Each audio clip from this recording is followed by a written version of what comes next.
Bienvenidos a nuestra conferencia del día de hoy. Es la primera conferencia del año organizada por nuestra comisión. Vamos a hablar sobre la COP29. Vamos a tener la presentación de nuestra académica, comisionada y querida amiga, la profesora Griselda Ferrara, quien va a hacer una presentación sobre el análisis sobre la COP29. Y posteriormente a su presentación vamos a tener a tres comentaristas quienes van a hacer unos comentarios sobre el tema y la presentación para finalmente dar luego paso a las preguntas y respuestas.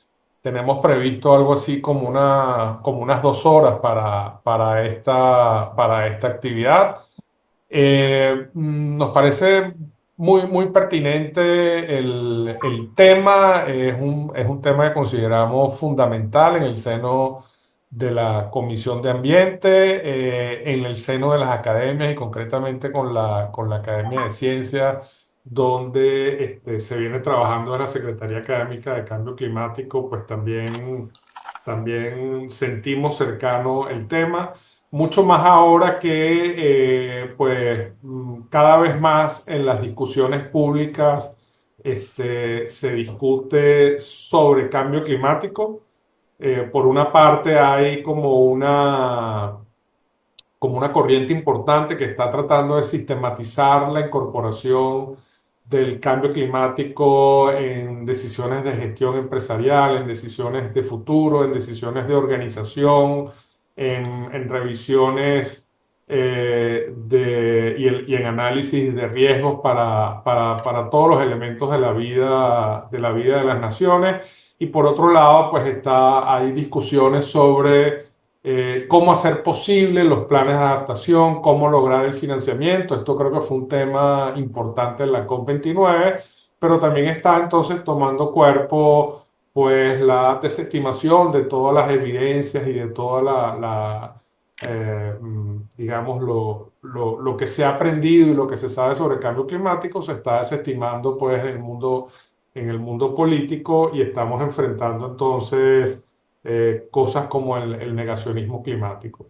Eh, es un tema que está cada vez más presente, es un tema que nos interesa y nos preocupa muchísimo, es un tema sobre el cual además nuestro país tiene cosas importantes que hacer y que lograr para, por ejemplo, decir que somos un país que está avanzando, por ejemplo, en la adaptación al cambio climático.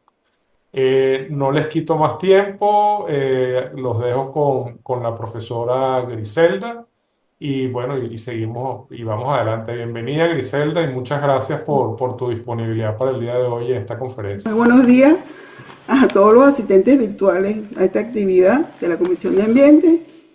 Me corresponde exponer sobre qué pasó en la COP29, reflexiones sobre las expectativas y los resultados finales. El contenido que intentamos presentar en esta conferencia incluye los siguientes temas: antecedentes de la COP29, contexto climático en el que se celebra la COP29, tareas pendientes de la COP28, desarrollo de la COP29 y principales conclusiones, participación de Venezuela y reflexiones finales. Bueno, las denominadas conferencias de las partes se celebran anualmente, promovidas por la Convención Marco de las Naciones Unidas. La primera se celebró en Berlín en 1995. En estas cumbres climáticas se esperan tomar decisiones de alto nivel sobre la temática del cambio climático. A lo largo de estos 29 años de reuniones, cada una de las COP se ha vislumbrado siempre como una gran esperanza de que las partes se pongan de acuerdo en cuestiones sustanciales para frenar el cambio climático. Pero los documentos finales de estas reuniones están plagados de buenas intenciones, compromisos, llamamientos, acuerdos, promesas repetidas de reuniones anteriores y que no se cumplieron, por cierto, muchas de ellas. Y el documento final con las conclusiones no colma todas las expectativas de todo el mundo, y además no deja contento a casi nadie. Muchas veces lo que firman las partes no es vinculante y queda en la mano de cada uno de los países que firman la decisión de cumplir total o parcialmente esos acuerdos. No obstante, pienso que lentamente en cada reunión se alcanzan algunos logros que apuntan en la dirección correcta. Entre los antecedentes que quiero referirme, porque el tiempo no alcanza para tanto, voy a hablar de un hito en las cumbres climáticas que lo constituyó pues, la COP21 en París en 2015, donde se firmó el histórico Acuerdo de París, jurídicamente vinculante y firmado por las 197 partes. Entró en vigor el 4 de noviembre del 2016, casi un año después, porque hubo que esperar que estuvieran todas las firmas presentes pues, de las 197 partes que conformaban la reunión. El objetivo principal del Acuerdo de París, no sé qué pasó, perdón. El objetivo principal del Acuerdo de París es limitar el calentamiento mundial por debajo de 2 grados centígrados y preferiblemente promover esfuerzos adicionales que hagan posible que la temperatura mundial no supere los 1,5 grados centígrados en comparación a niveles preindustriales. Por cierto que los últimos informes del IPCC se han decantado ya porque preferiblemente por los 1,5 grados centígrados. También se aprobó en París una decisión que no era vinculante, la CP21, pero que vale la pena que la nombremos porque en ella justamente es donde se presenta por primera vez el aporte de los 100.000 millones de dólares que durante muchos años se ha estado hablando sobre él para mitigación y adaptación de aquí a 2000. Bueno, en la COP28, que se celebró en Dubái en el 2023, por primera vez en la COP se incluyó en el documento final una mención expresa que hacía un llamado a la transición lejos de los combustibles fósiles en los sistemas energéticos. Hay que destacar que se cambió la propuesta original, que era mucho más contundente y hablaba de eliminación gradual porque hubo oposición de algunos países petroleros. Y como el documento final tiene que ser consensuado, bueno, se tuvo que aceptar pues, un término un poco más ligero, pues como transición. Otras cosas importantes que sucedieron en la COP28 fue que se presentó el primer balance mundial, que en inglés se llama el GST Global Stewardship, que está previsto en el Acuerdo de París y que por primera vez se estaba presentando. Y sale, bueno, se supone que ahí están los avances que ha habido a lo largo del tiempo en los diferentes países con base a sus determinaciones nacionales, y que como conclusión lo que sale es que estamos lejísimos de limitar la elevación de la temperatura a 1,5 grados centígrados con respecto a los niveles preindustriales. Otra cuestión que también fue importante que pasó en la 28 fue la puesta en marcha del Fondo de Pérdidas y Daños, que fue con un monto insuficiente y además no había mucha claridad en quiénes lo recibirán y si se incluirán los años anteriores o solo los futuros. Y además se cambió a la ONU por el Banco Mundial para controlar el Fondo de Pérdidas y Daños. Otra cuestión importante fue la declaración en el acuerdo final de triplicar las energías renovables y duplicar la tasa media anual mundial de eficiencia energética como objetivo para el 2030. También se acuerda acelerar el desarrollo de tecnologías limpias, de emisiones bajas, como energías renovables, energía nuclear y tecnologías de captura y almacenamiento de carbono, especialmente en el caso de los sectores difíciles de reducir para lo de la captura y almacenamiento de carbono. Puse en rojo lo del nuclear porque a mí me preocupa muchísimo cada vez que sale la energía nuclear por el problema, bueno, de los residuos pues, que tienen estas plantas nucleares y la posibilidad, aunque sea remota, existe de que haya un accidente. Pero bueno, está incluida porque bueno, la energía nuclear pues no produce dióxido de carbono pues, y desde ese punto de vista es limpia.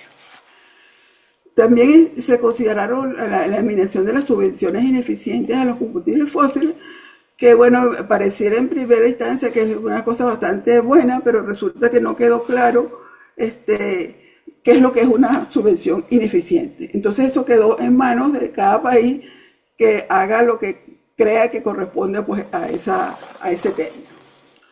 Y como última que puse yo, como interesante, pues porque son muchísimas las declaraciones que salen, y pongo las que me parecieron más relevantes. Se acuerda reducir sustancialmente las emisiones de gases distintos al dióxido de carbono a nivel mundial, con un enfoque en la reducción de las emisiones de metano para 2030. Es bastante interesante, bueno, porque el metano es bastante problemático. Esto climático en el que se celebra la COP29. Bueno, una cuestión muy interesante es que el informe de síntesis de los NDC, que lo presentaron en 2021, indica que para el año 2030 las emisiones se reducirán apenas en un 1% en comparación con las emisiones de 2010. Eso lo sacaron en función de todas las ambiciones para reducir las emisiones que mostraba cada país en esas NDC. Entonces, apenas había la posibilidad de rebajar las emisiones en un 1% vamos a decir, con las acciones que contemplaban los países, pues. Pero por otra parte, según los estudios de la comunidad científica, para limitar el aumento medio de la temperatura mundial a 1,5 grados centígrados, las emisiones de gases de invernadero deben reducirse 45% para el 2030 respecto a los niveles de 2010. Estamos enfrentados a dos conclusiones abismalmente diferentes. Apenas estamos rebajando el 1% de acuerdo a los trabajos que está haciendo cada país y necesitamos el 45%. Eso lo que nos indica es que no se están haciendo ni los esfuerzos que corresponden para enfrentarnos al cambio climático. Y para lograr semejante reducción de las emisiones, habría que hacer grandes transformaciones en los sistemas de energía y transporte. ¿Y qué pasa? Que entre tanto, el cambio climático ya lo tenemos aquí. Como cualquier información actualizada de datos climáticos lo demuestra. Por favor, la siguiente. COVID-19, la OMM dio la voz de alarma con lo que llamaron ellos una alerta roja, cuando presentaron el informe más actualizado del estado del clima. Y en el año 2024, decía ese informe, estuvo marcado por temperaturas récord y un amplio número de catástrofes climáticas devastadoras, como inundaciones, sequías, huracanes, incendios forestales, olas de calor, etc. Y definitivamente en 2024 ellos tenían datos hasta septiembre del 2024, porque claro, la COP fue en noviembre. Entonces ellos presentaron un informe que iba desde enero hasta septiembre del 2024. Ya en ese momento pues había sido el año más cálido a escala mundial desde que hay registro, y el primer año en que la temperatura media superó en 1,5 grados centígrados el nivel preindustrial. Ese famoso valor que no quisiéramos tener. Claro, esto es un valor que es de un año, pues cuando se refieren a ese 1,5 grados centígrados estamos hablando ya está establecido durante muchos años. Pero esto es una alarma, por supuesto, definitivamente. Bueno, ¿qué pasó? Que los indicadores climáticos que presentó la OMM justamente en ese informe, dijeron lo siguiente, lo tengo pues aquí en el recuadro al lado derecho. Los gases de efecto invernadero alcanzaron niveles récord en el 2023 con respecto a los niveles preindustriales. Y la data de tiempo real indicaba que se va a continuar elevándose en el 2024. Bueno, y puedo decirlo que no lo tengo ahí, que la concentración media del CO2 se incrementó en 51% con respecto al 2010, que era, no con respecto a los niveles preindustriales, que es lo que estábamos usando ese día como referencia. El metano se incrementó en 165%, un valor bastante alto, y el óxido nitroso en 24%. Por otro lado, la obtención del hielo marino del Antártico y del Ártico ha estado por debajo del promedio en el 2024.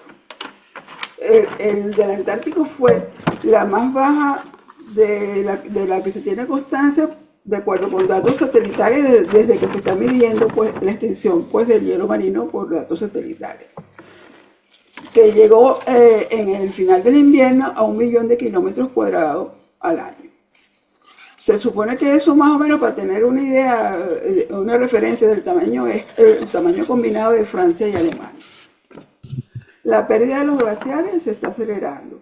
En el 2023 fue récord y fue equivalente al volumen de la descarga del río Amazonas apenas en un mes.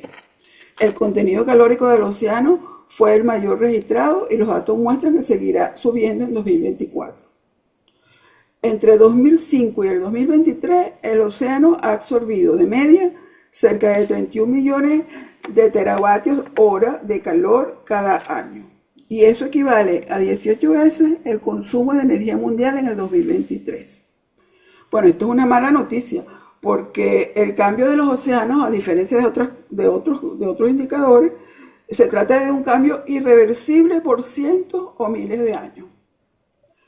La elevación del nivel del mar también se está acelerando y entre el 2014 y el 2023 duplicó la tasa que se tenía para el 93-2002, que fue de 2 milímetros al año. Y también el año 2003 fue el más seco para ríos en 3 décadas, coincidiendo con la elevación de la temperatura.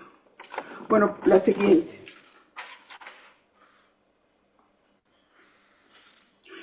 Esta gráfica es bien interesante porque fíjense que yo la conseguí en los primeros días de enero de este año, del 2025. O sea que es lo que se llama nuevecita.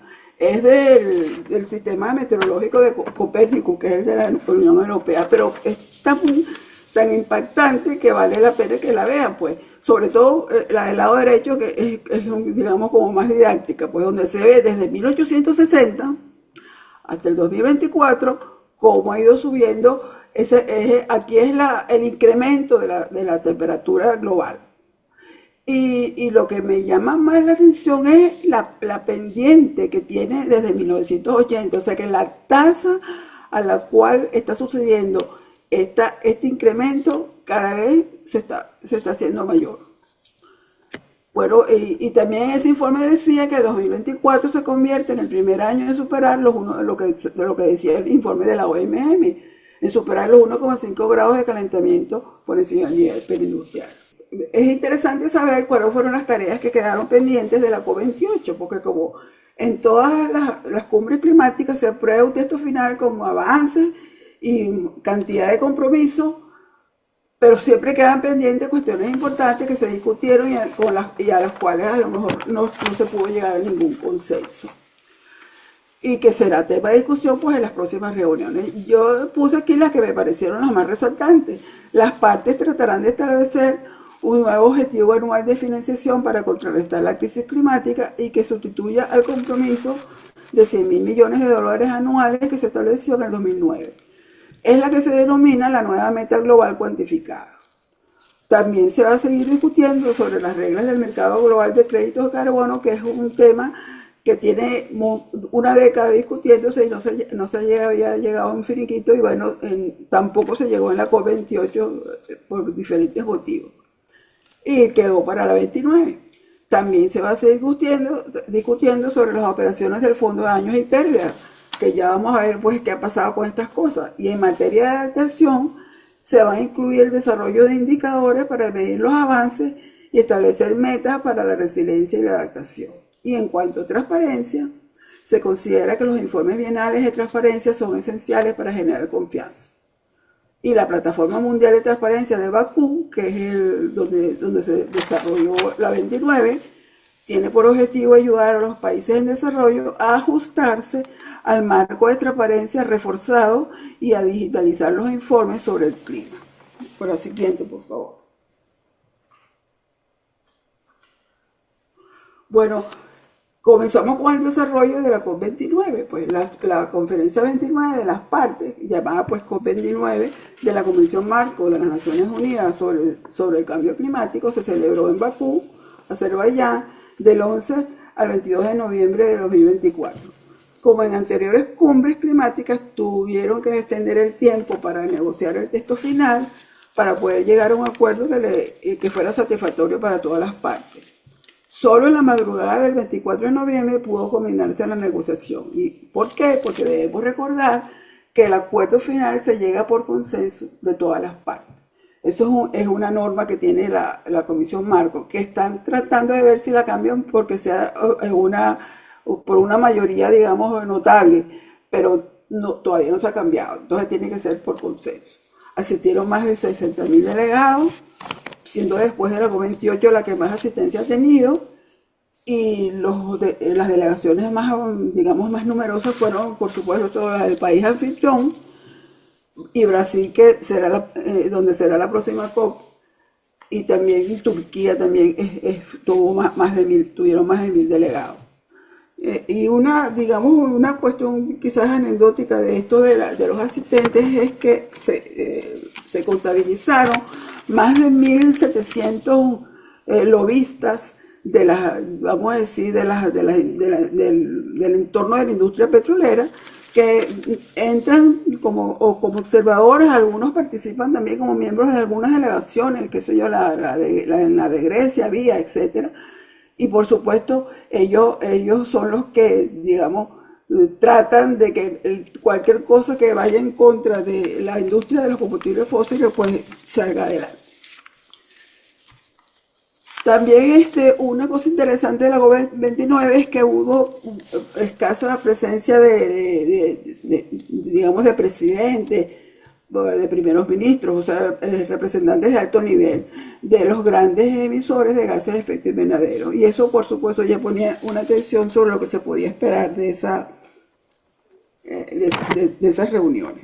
En todas las cumbres climáticas, al margen de las negociaciones de alto nivel entre las partes, que suceden solamente pues entre los representantes de los gobiernos, y que son las que van a producir un texto final con unas conclusiones de cierre, se realiza un gran número de reuniones, mesas redondas, presentaciones, conferencias, que forman parte del evento, pero no tienen connotación de oficiales. Muchas de esas actividades producen pronunciamientos que solo lo apoyan a lo mejor unos pocos países, o algunos son acuerdos bilaterales, algunos son acuerdos bilaterales. El asunto es que al final de la cumbre climática vamos a tener como resultado el texto tan esperado, consensuado y firmado por las delegaciones oficiales de las partes, pero adicionalmente una variada lista de acuerdos, recomendaciones, pronunciamientos, etc. Muchos de los cuales a lo mejor quedan en el olvido, pero con suerte algunos tienen alguna importancia y se le puede hacer un seguimiento. Entonces, bueno, a continuación yo voy a presentar los logros más destacados de la COP29, entre muchos de los aspectos discutidos. Bueno, tuve que seleccionar algunos temas porque son demasiadas las cosas, por lo que digo que hay muchos pronunciamientos y acuerdos, etc. Entonces, estos son los que voy a desarrollar. Bueno, vamos a empezar entonces con el tema de financiación, que era digamos, el punto clave que estaba previsto a discutir en esta cumbre. Esta COP tenía el desafío de concretar la nueva meta global de financiamiento climático, que se conoció formalmente como nuevo objetivo colectivo cuantificado sobre financiación del clima. Por sus siglas se conocerán más adelante mejor, NCUG. Y esta debía reemplazar los 100.000 millones de dólares que están pautados desde el 2009 por una meta más ambiciosa para permitir que los países en desarrollo pues disminuyan sus emisiones y se adapten a la crisis climática. Eso fue 30 horas de extras de negociación hasta la madrugada del domingo siguiente. Al día de la conclusión formal del evento se pudo concretar un acuerdo que triplicó la cifra anterior. En lugar de 100.000, ahora son 300.000 millones de dólares anuales hasta 2035.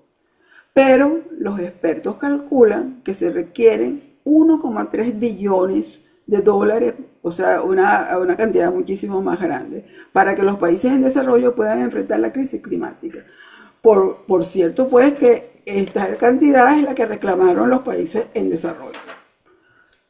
Pero bueno, lo que se consiguió fue 300.000 millones de dólares. Bueno, para alcanzar la cifra de 1,3 billones, en el texto final, para que no quedara, digamos, olvidada, pues, lo que habían reclamado los países en desarrollo, en el texto final se insta, que es una palabra que no obliga a nada, que es así como una súplica, se insta, se suplica, palabra que entonces no obliga a nada, a aumentar los fondos para 2035.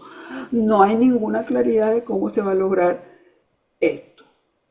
Pero se vislumbra una cierta esperanza porque se aprobó una hoja de ruta de Bakú a Belén, que es donde va a ser la próxima COP, para seguir avanzando hacia la nueva meta colectiva cuantificada de 1,3 billones de dólares que reclaman los países en desarrollo. Ese nuevo objetivo colectivo cuantificado va a servir para apoyar la implementación, entre otros, de las contribuciones determinadas a nivel nacional de los países y los planes nacionales de adaptación de los países en desarrollo, pues, que son los más necesitados.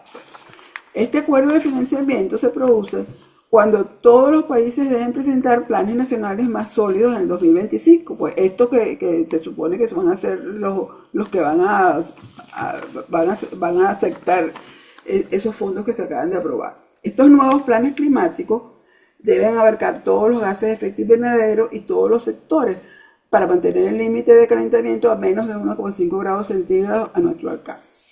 Bueno, lastimosamente, el acuerdo histórico de la COP28, que sí estableció el principio del fin de los combustibles fósiles, no tuvo continuidad en Bakú. Algunos países petroleros que estaban liderados por Arabia Saudita finalmente lograron que no hubiera una mención explícita de este acuerdo en el texto final. Sin embargo, es de destacar que se incluyó en ese texto que los combustibles de transición pueden desempeñar un papel para facilitar la transición energética y garantizar la seguridad energética. Bueno, esto preocupa porque cuando se habla de los combustibles de transición, los petroleros meten en esa palabra, meten al gas. Entonces aquí hay una alusión directa al gas natural fósil, que por supuesto, si va a ser un combustible de transición, va a ralentizar el cambio hacia las energías renovables. Finalmente se llegó a un acuerdo.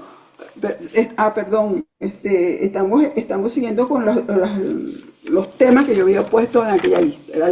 El tema que nos toca ahora son los bonos de carbono, y se llegó finalmente a un acuerdo sobre las reglas para un mercado global de compra-venta de créditos de carbono para reducir las emisiones de gases de efecto invernadero. Acuérdense que este acuerdo tiene casi una década de negociaciones y finalmente se llegó. Este fue un logro importante de esta. Se hizo plenamente operativo el comercio entre los países y ese mecanismo de créditos de carbono. Se aprobaron los artículos 6.2 y 6.4 del Acuerdo de París, que establecen cómo los mercados de carbono van a operar bajo ese acuerdo. El primero, el 6.2, se refiere al comercio entre países y el segundo a la creación de estándares para un mercado de carbono centralizado bajo las Naciones Unidas. Y pues, básicamente el artículo 6.2 destaca la exigencia de transparencia para evitar inconsistencias y doble contabilidad. Es decir, que el país ofertante y el demandante no pueden registrar un mismo logro climático como propio. También se garantiza la integridad medioambiental porque van a tener revisiones técnicas. En cuanto al artículo 6.4, establece los estándares para que el mercado de carbono sea centralizado y en el marco de la ONU.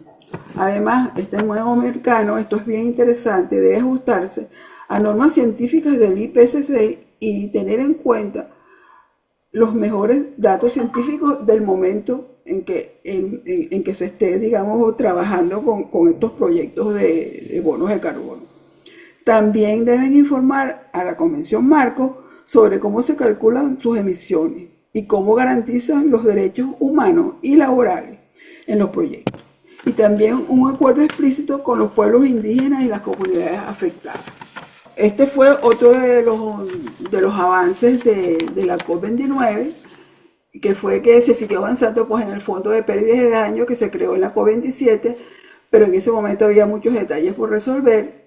Avanzó algo en la COP28, pero todavía había que seguir avanzando, pues, y entonces se han tomado unas medidas para ir mejorando esto. Todavía no está perfecto, pero se ha ido mejorando. Ahora se tomaron medidas fundamentales para que su funcionamiento fuera más operativo. Entonces se designó un director ejecutivo del fondo, se firmaron varios acuerdos importantes relacionados con el acuerdo de fideicomiso y el acuerdo de sede de la Secretaría entre el directorio del fondo y el Banco Mundial, porque finalmente el Banco Mundial es el que va a controlar el fondo. Y hasta la fecha de la COP29, el apoyo financiero total prometido apenas superaba los 730 millones de dólares. Por supuesto, esa cantidad es ínfima considerado con lo que realmente se necesita para ayudar a las pérdidas y daños, que es para lo que está creado el fondo, que se supone que es ayudar a los países en desarrollo cuando son azotados por estas catástrofes climáticas, donde hay miles de millones de pérdidas. Bueno, la cantidad es insuficiente porque se ha calculado que para el 2030 se necesitan para las pérdidas y daños los 580 mil millones de dólares. Y fíjense que lo que se está logrando en este momento fueron 730 millones de dólares. Sin embargo, se puede ya trabajar con ellos porque se van a financiar proyectos a partir de 2025. Lo que está en discusión es si los daños y pérdidas que se pueden incorporar a esas ayudas se refieren a los daños anteriores al acuerdo o solo se incluyen los que ocurren de esta fecha en adelante. Eso no está resuelto. El otro tema que yo puse como relevante para hablar de él es el de la transparencia, y los informes de transparencia sobre acción climática han dado pasos en Bakú. Se suponía que estaba previsto que para finales del 2024, o sea, en diciembre del 2024, todas las partes tenían que presentar su primer informe bienal de transparencia. Sin embargo, cuando comenzó la COP, que fue en noviembre, solo 13 partes habían presentado este informe. Aquí están los países: Andorra, Azerbaiyán, la Unión Europea, Alemania, Guyana, Japón, Kazajistán, Maldivas, Países Bajos, Panamá, Singapur, España y Turquía. Estos eran los 13 que habían presentado su informe final de transparencia, que las siglas son BTR. Cuando hable ahora de aquí en adelante de ellos será BTR, pues ellos presentaron pues su BTR. Abrieron el camino de la transparencia presentando esos informes climáticos y dieron ejemplo a otros países. Sin embargo, yo pude tratando de entrar al portal de la Comisión Marco, conseguí que algunos países empezaron a mandarlos en los primeros días de enero, estaban atrasados sus BTR. Muchos países estaban entregando. Yo me imagino que en este momento pues habrá muchos más que estamos finalizando enero, pero en los primeros días de enero ya había países que no habían entregado cuando les tocó a finales del 24, pero ya estaban entregando en los primeros días de enero. Venezuela aparecía en ese portal en ese momento como que había entregado, como que era el 5 de enero, en los primeros días de enero. Pero después yo voy a hablar de esto más adelante cuando hable de Venezuela, alguna otra cosa. Se fue a afirmar entonces que todos los puntos de negociación que estaban relacionados con la transparencia sí fueron, digamos, culminados con él. La transición energética, bueno, ha habido una aceleración de la transición energética hacia la energía limpia. Se lograron 3 compromisos energéticos que no los voy a leer porque no me da tiempo entonces, que es el compromiso global de almacenamiento de energía y redes, el de zonas y corredores de energías verdes y el de declaración de hidrógeno. En el caso de la adaptación hubo avances importantes. Se incluyó una disposición para un programa de apoyo para aplicar los planes nacionales de adaptación a los países menos adelantados. Se avanzó con el Objetivo Global de Adaptación que se había establecido en el Acuerdo de París, y se llegó al diálogo en el diálogo de alto nivel sobre planes nacionales de adaptación. Se abordó la urgencia de la adaptación climática y se firmó un llamamiento a la acción para acelerar los planes nacionales de adaptación. También relacionado con adaptación, se reconoce el progreso sobre los indicadores para la resiliencia climática global que se está haciendo, y se ha avanzado pues en este sentido en relación a los indicadores.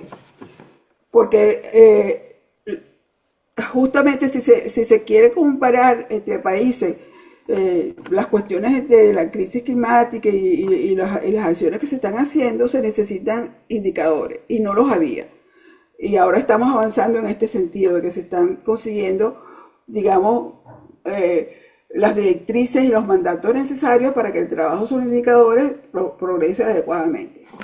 Y se han adoptado criterios para seleccionar un número manejable de indicadores, y se creó la hoja de ruta de Bakú sobre adaptación, que es un esfuerzo para priorizar las medidas que protejan a las comunidades más afectadas por los impactos del cambio climático. Y bueno, esta hoja de ruta que fue aprobada y que es tan, digamos, tan importante, el problema es que tiene metas concretas poco, digamos, poco definidas y no tiene un presupuesto claro. Rápidamente, el Objetivo Global de Adaptación lo que establece es un camino hacia la COP30 el año que viene, no este año, para el programa de trabajo de los indicadores. O sea que los indicadores están avanzando como debe ser y se va a discutir, pues, y probablemente se va a llegar a algo más concreto en la COP30. También se discutió la coordinación de los planes nacionales de adaptación, que están relacionados con las contribuciones determinadas a nivel nacional y el Objetivo Global sobre Adaptación.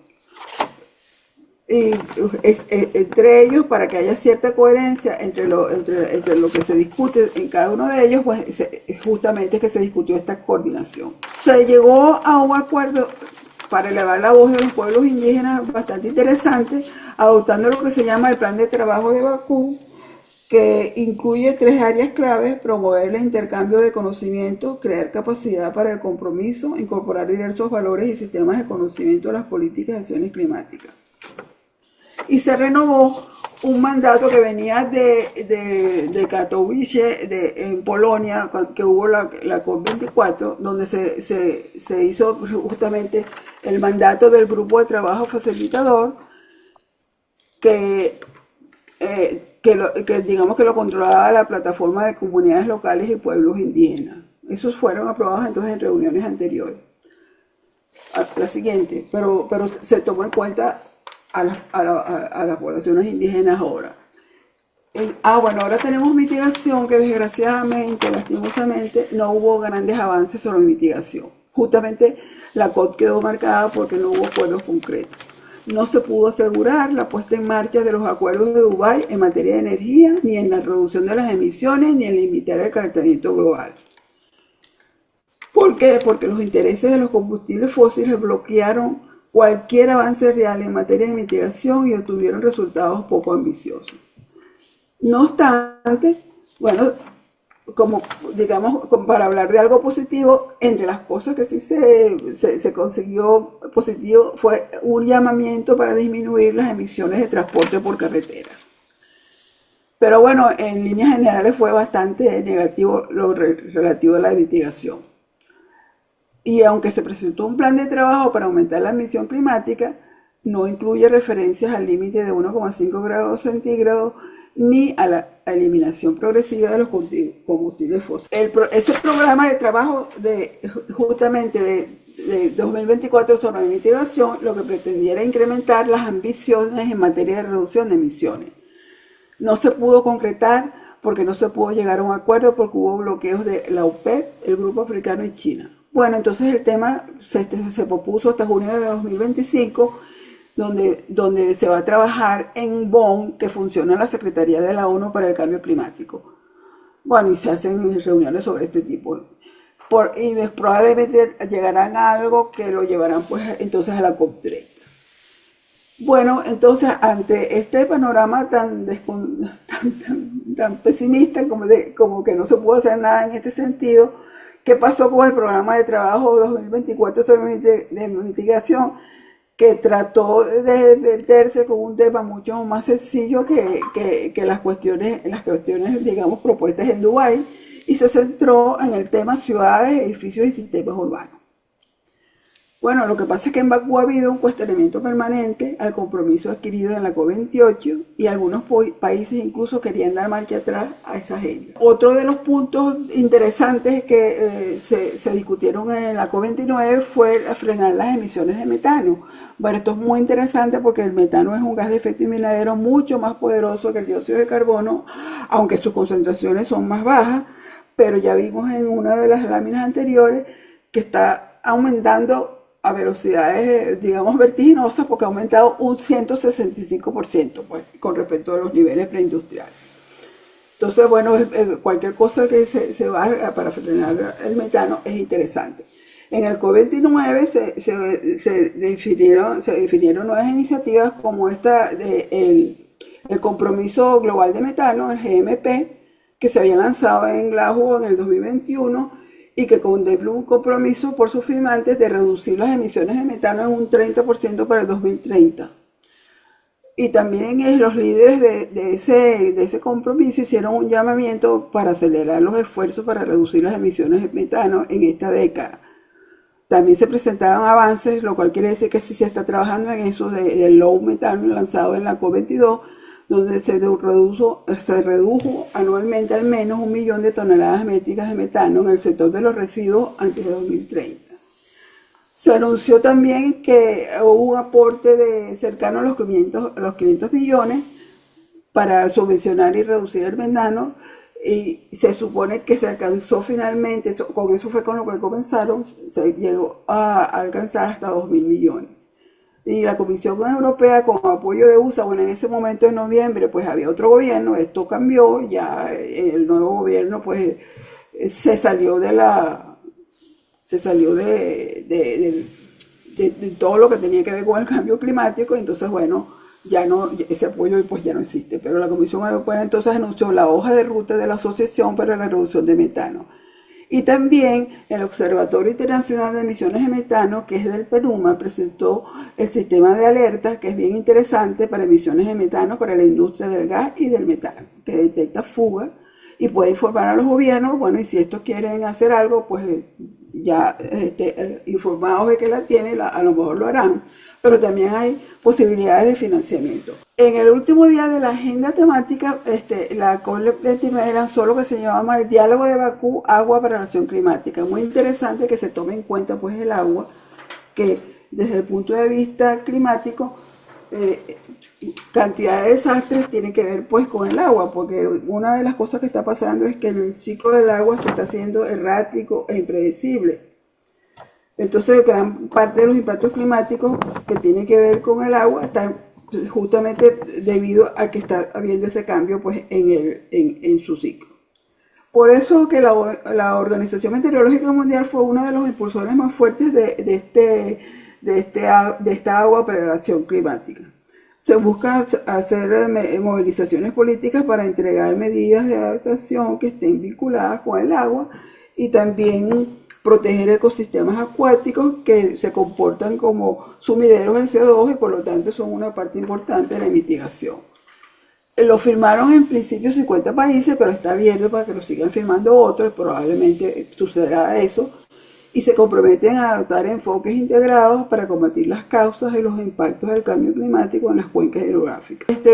Yo quise poner esto porque era interesante, pero con la escasez de tiempo que tengo lo voy a pasar. Vamos a pasar a ver si llego a lo de Venezuela. Bueno, la participación de Venezuela. Primero que nada tengo que decir que es muy difícil conseguir información. La información disponible sobre cómo participó Venezuela en la COP29 parece mentira, se consigue solamente en las redes sociales del MINEC. En el portal del ministerio, que debería ser que tienen una pestaña precisamente para cambio climático, ahí lo que hay son unas noticias viejísimas, nada nuevo. Entonces, ¿cómo conseguí yo información?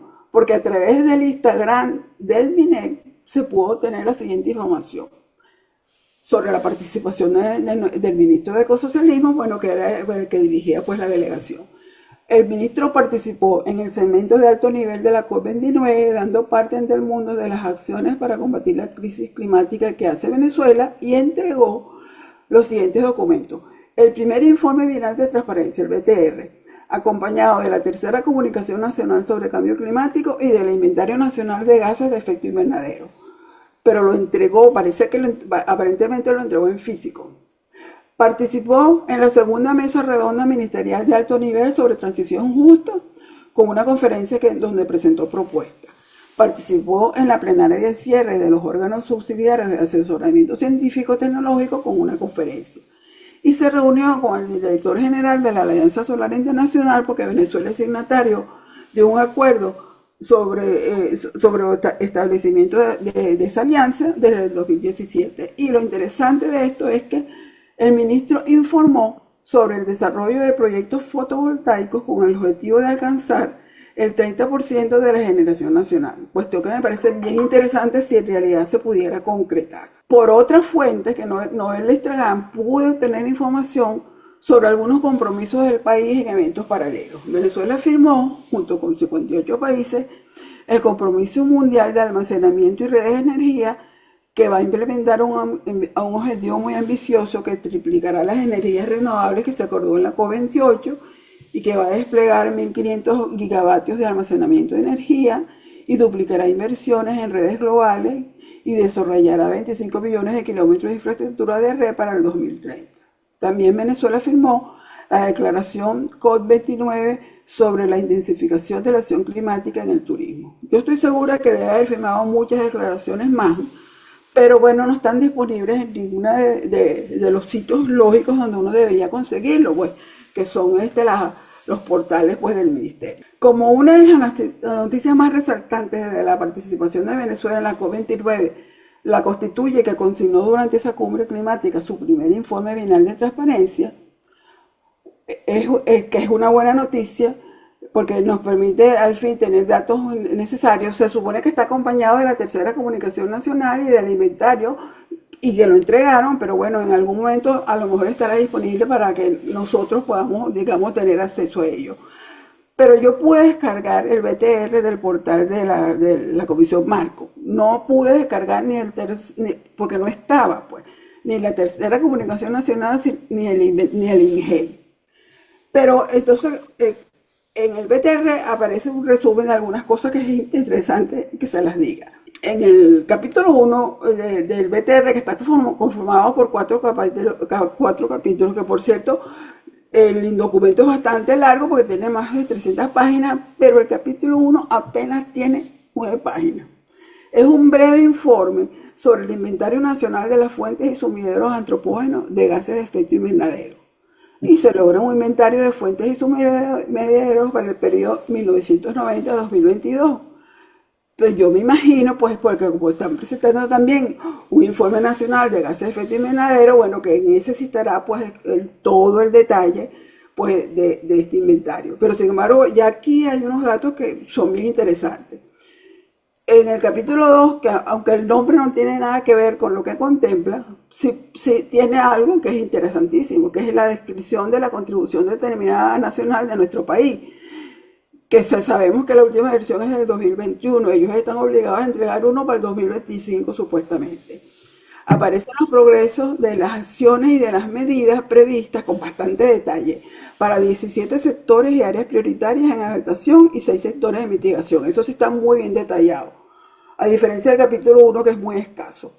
El capítulo 3 también está detallado, contempla la información relativa a los impactos del cambio climático en el marco del Acuerdo de París. Y en el 4 aparece la información relativa a los apoyos recibidos en forma de financiamiento, desarrollo y transferencia de tecnología y fomento de la capacitación. Y según se desprende del prólogo del BTR, el proceso de elaboración del informe de los gases de efecto invernadero fue hecho con una participación bien amplia de funcionarios del MINED, de organizaciones sociales, pero expertos sectoriales de la Comisión Marco y de la Red de Transparencia Climática de América Latina y el Caribe, y de consultores nacionales de la agencia implementadora, la FAO. Y fue un trabajo pues muy participativo y hicieron 17 talleres y 30 mesas. Bueno, esta era la información relevante que creo yo que nos aporta el BTR, que vale la pena que la compartamos. Pues se da información sobre el balance global de las emisiones y absorciones en el 2022. Las emisiones fueron 193.315 gigagramos de CO2 equivalentes y las absorciones 285.352 gigagramos de CO2 equivalentes, lo cual quiere decir que hay una reducción de emisiones, pues, del orden de casi 20% en relación a 2010. También en el capítulo se presentan las emisiones netas por sector y se observa que el sector energético es el que tiene mayores emisiones, con un 48%, seguido por agricultura, procesos industriales y desechos y residuos. También entre los anuncios importantes que aparecen en este documento está el inicio del desarrollo de la propuesta del Sistema Nacional de Información del Cambio Climático como instrumento de control, gestión y aseguramiento de la calidad de la información referidas a las emisiones antropógenas y a la absorción por los sumideros de gases de efecto invernadero del país. Me parece un anuncio excelente y ojalá que se concrete. Pero esos son deseos. Las reflexiones finales. Bueno. En base a lo que está sucediendo pues en la COP, a mí tengo las siguientes reflexiones. Cuando se observa cómo se desarrollan y finalizan las COP sobre cambio climático, se llega a la conclusión que es un camino largo y complicado, donde hay avances, pero también hay retroceso en torno al objetivo principal, que es conseguir llevar los gases de efecto invernadero a una concentración tal que no interfieran negativamente con el sistema climático. Pero actualmente enfrentamos una emergencia climática y la velocidad con la que se produce avance en pro de disminuir las emisiones de estos gases no se compagina con la del incremento de todos los indicadores del cambio climático que nos muestran que este fenómeno catastrófico ya está aquí. Para alcanzar el cero neto en el 2050, se necesitan medidas urgentes que conlleven a descarbonizar el sistema de desarrollo en que está inmersa la humanidad.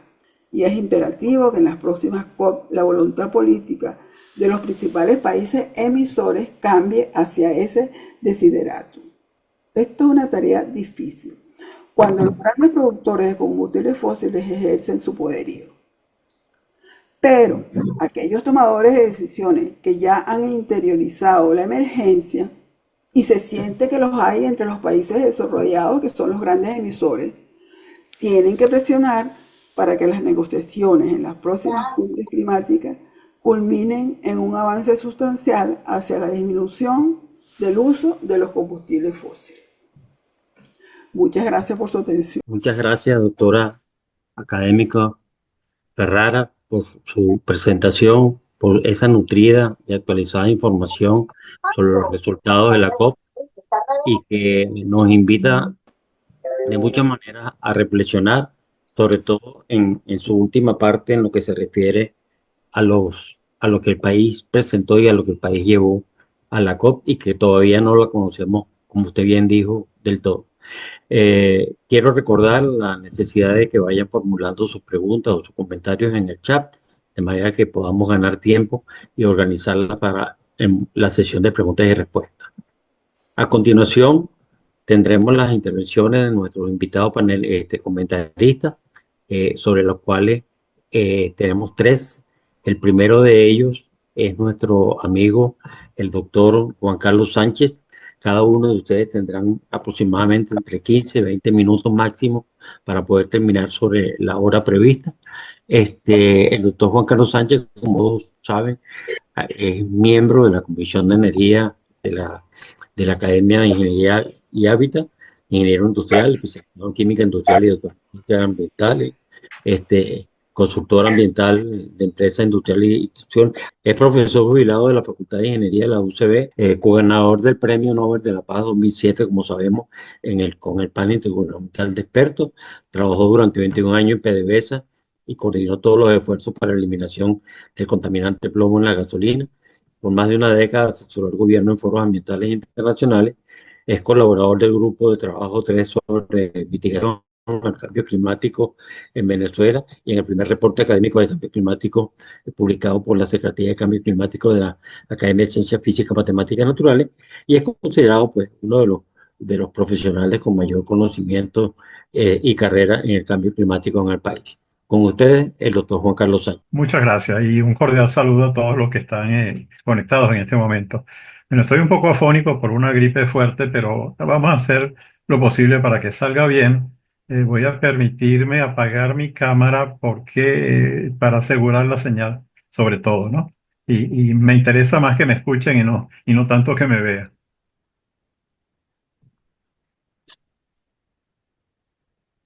Bien, la primera, y yo creo que la más determinante de las observaciones que yo pudiera hacerle a las conferencias de Naciones Unidas es que sencillamente no están logrando el objetivo, ¿no? Estas conferencias anuales, pues que he estado realizando desde 1995, tienen un objetivo bien específico, que es lograr la estabilización de las concentraciones de gases de invernadero en la atmósfera a un nivel que impida alteraciones peligrosas del sistema climático. ¿Cuáles son esas alteraciones peligrosas? Bueno, evitar el daño a los ecosistemas, asegurar que la producción de alimentos no se vea amenazada, eso es muy importante, Y por supuesto que no se reduzcan las posibilidades de desarrollo económico de los países, particularmente de los países más pobres, porque efectivamente el impacto del cambio climático puede llegar, digamos, a alterar o representar una barrera importante para el desarrollo de los países más pobres, ¿no? Ahora, lo que ha sucedido a lo largo de estos 22 años desde que comenzaron las reuniones, eh, es que, bueno, los gases de invernadero han seguido aumentando y no se ha logrado alcanzar ese objetivo de estabilizar su concentración en la atmósfera. Y como consecuencia de eso, pues ya ha comenzado a detectarse impactos incipientes en la actividad agrícola de diversas regiones, principalmente debido a problemas de sequía. Esto es solamente uno de ellos. Tenemos, digamos, como más recientes los incendios forestales devastadores. Han habido numerosos en los últimos 20 años, y problemas también de inundaciones, de tormentas, de huracanes, etcétera, ¿no? Otro aspecto de estas conferencias es que a esas conferencias se convocan los líderes mundiales para que coordinen y armonicen sus esfuerzos contra el cambio climático. Pero lo que hemos observado en las últimas conferencias, sobre todo desde la COP26, la que se hizo en Escocia, en Glasgow, ¿no? Hasta esta COP de Azerbaiyán, es que los líderes de los países que más emiten gases de invernadero no asisten. No asisten, ¿no? Los líderes de China, de Rusia y de India estuvieron ausentes en varias de esas COPs, ¿no? Y en la pasada reunión de Azerbaiyán, Estados Unidos tampoco asistió. Eso obviamente crea una atmósfera que no es la más deseada para las negociaciones, porque si los mayores emisores, los que tienen la tecnología, los que tienen el recurso económico, no asisten, desestiman el problema. ¿Qué se puede esperar entonces para el resto de los países, no? Eh, bueno, y los compromisos, como bien lo dijo Griselda, los compromisos que se han estado adoptando hasta ahora, o son insuficientes o no se cumplen totalmente. Habría entonces que preguntarse, y yo me lo pregunto, este, ¿por qué entonces no se abandona el proceso de negociación y se hace otra cosa, ¿no? Por supuesto, eso no está planteado, ¿no? Y no está planteado, entre otras cosas, porque tendría poco sentido, ya que la mayoría de los países actualmente reconocen el problema climático. Cuando esto comenzó en la década de los 90, comenzaron las negociaciones, ese reconocimiento de que existía el problema estaba en entredicho, ¿no? Pero actualmente la mayoría de los países reconoce que hay un verdadero problema, pero sencillamente anteponen otras prioridades, algunas de carácter económico, otras de carácter comercial e incluso hasta de carácter geopolítico, a las cuales le dan mayor prioridad. El caso de China, por ejemplo, China tiene problemas económicos, tanto internos como externos. Internamente tienen una crisis sostenida en su sector inmobiliario y una caída del consumo doméstico, del consumo interno. Mientras que externamente, bueno, tienen numerosos enfrentamientos y conflictos comerciales con Occidente, principalmente con Estados Unidos.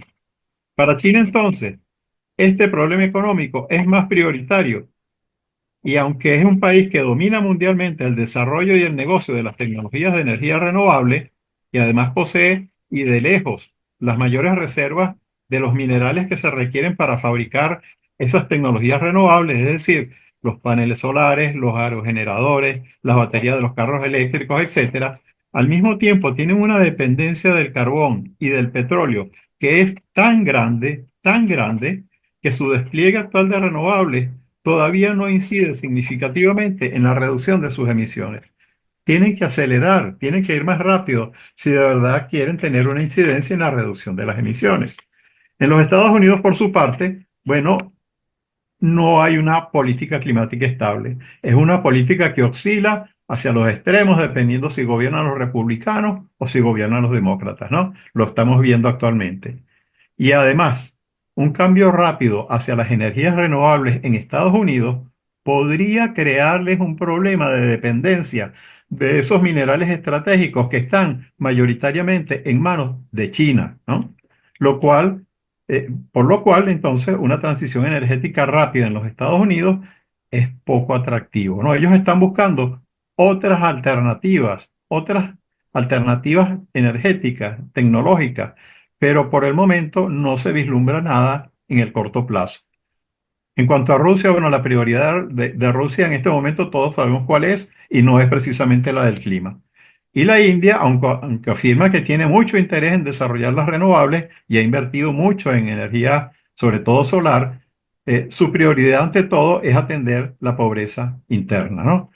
La única región que trata de avanzar en materia de cambio climático es Europa. Pero todos sabemos que las perspectivas económicas europeas se han deteriorado significativamente a raíz del conflicto en Ucrania, y eso ha frenado también sus iniciativas climáticas. En las circunstancias actuales, la lucha contra el cambio climático va a seguir avanzando, pero con mucha lentitud, como bien lo dijo Griselda, ¿no? Y los riesgos de sus impactos se harán cada vez más frecuentes y mayores.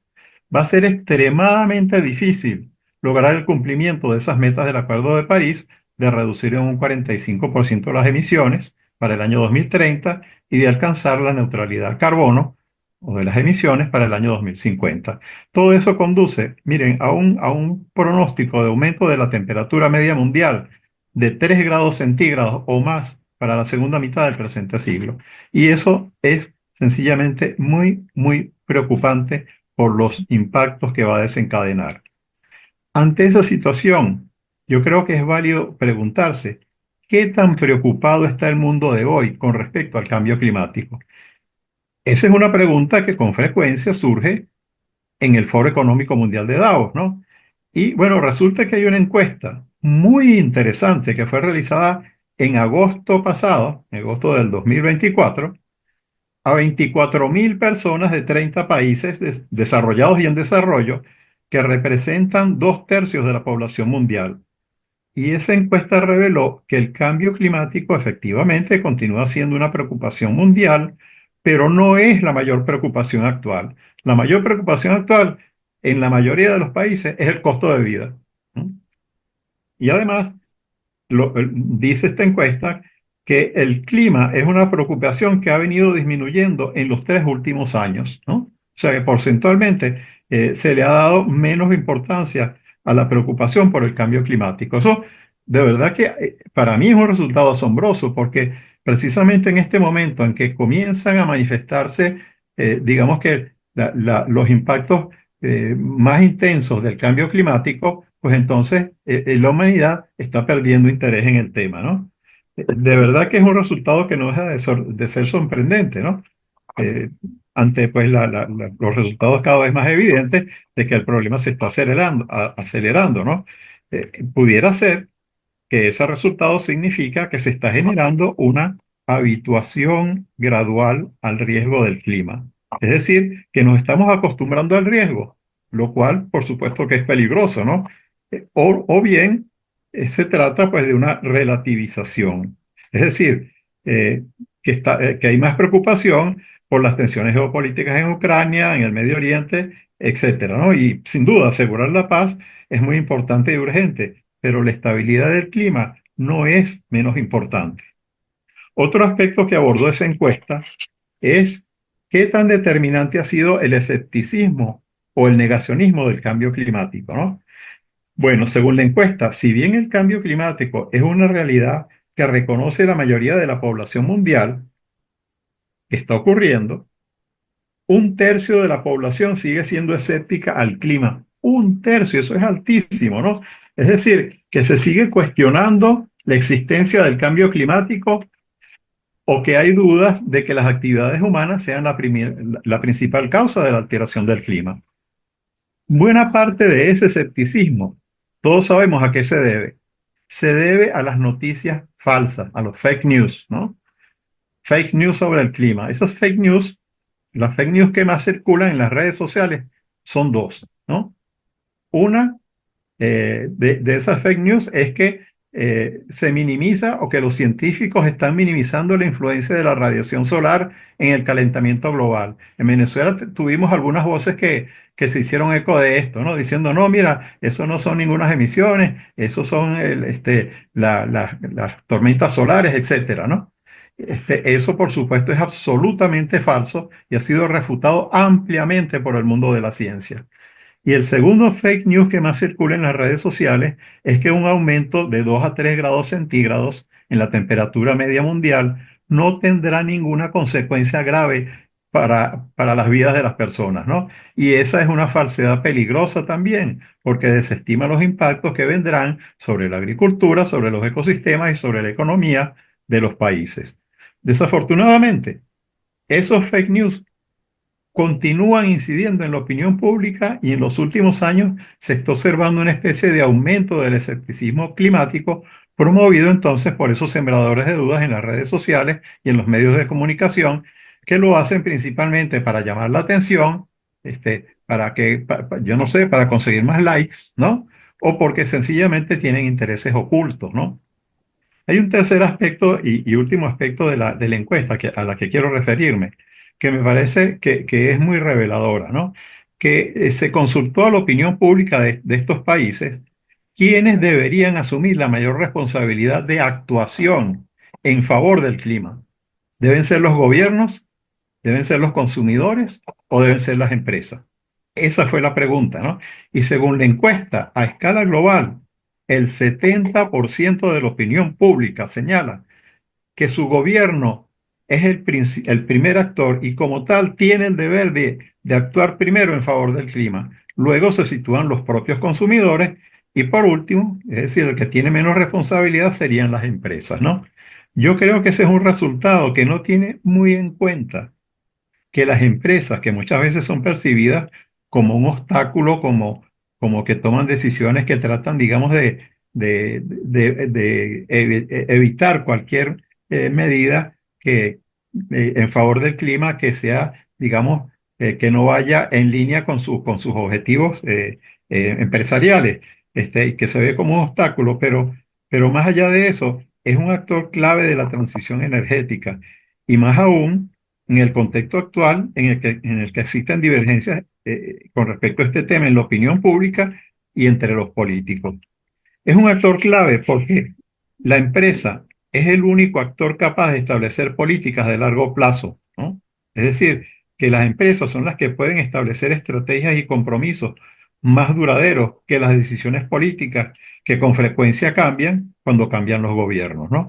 Entonces, eso creo que es algo que hay que tener en cuenta, ¿no? Yo creo que esa es la razón por la cual las empresas van a tener un rol importante en la solución del problema. Pero el problema climático, por supuesto, tiene muchos aspectos que no les compete para nada a las empresas, ¿no? Las empresas siempre van a tender a ver el tema climático como una oportunidad de negocio.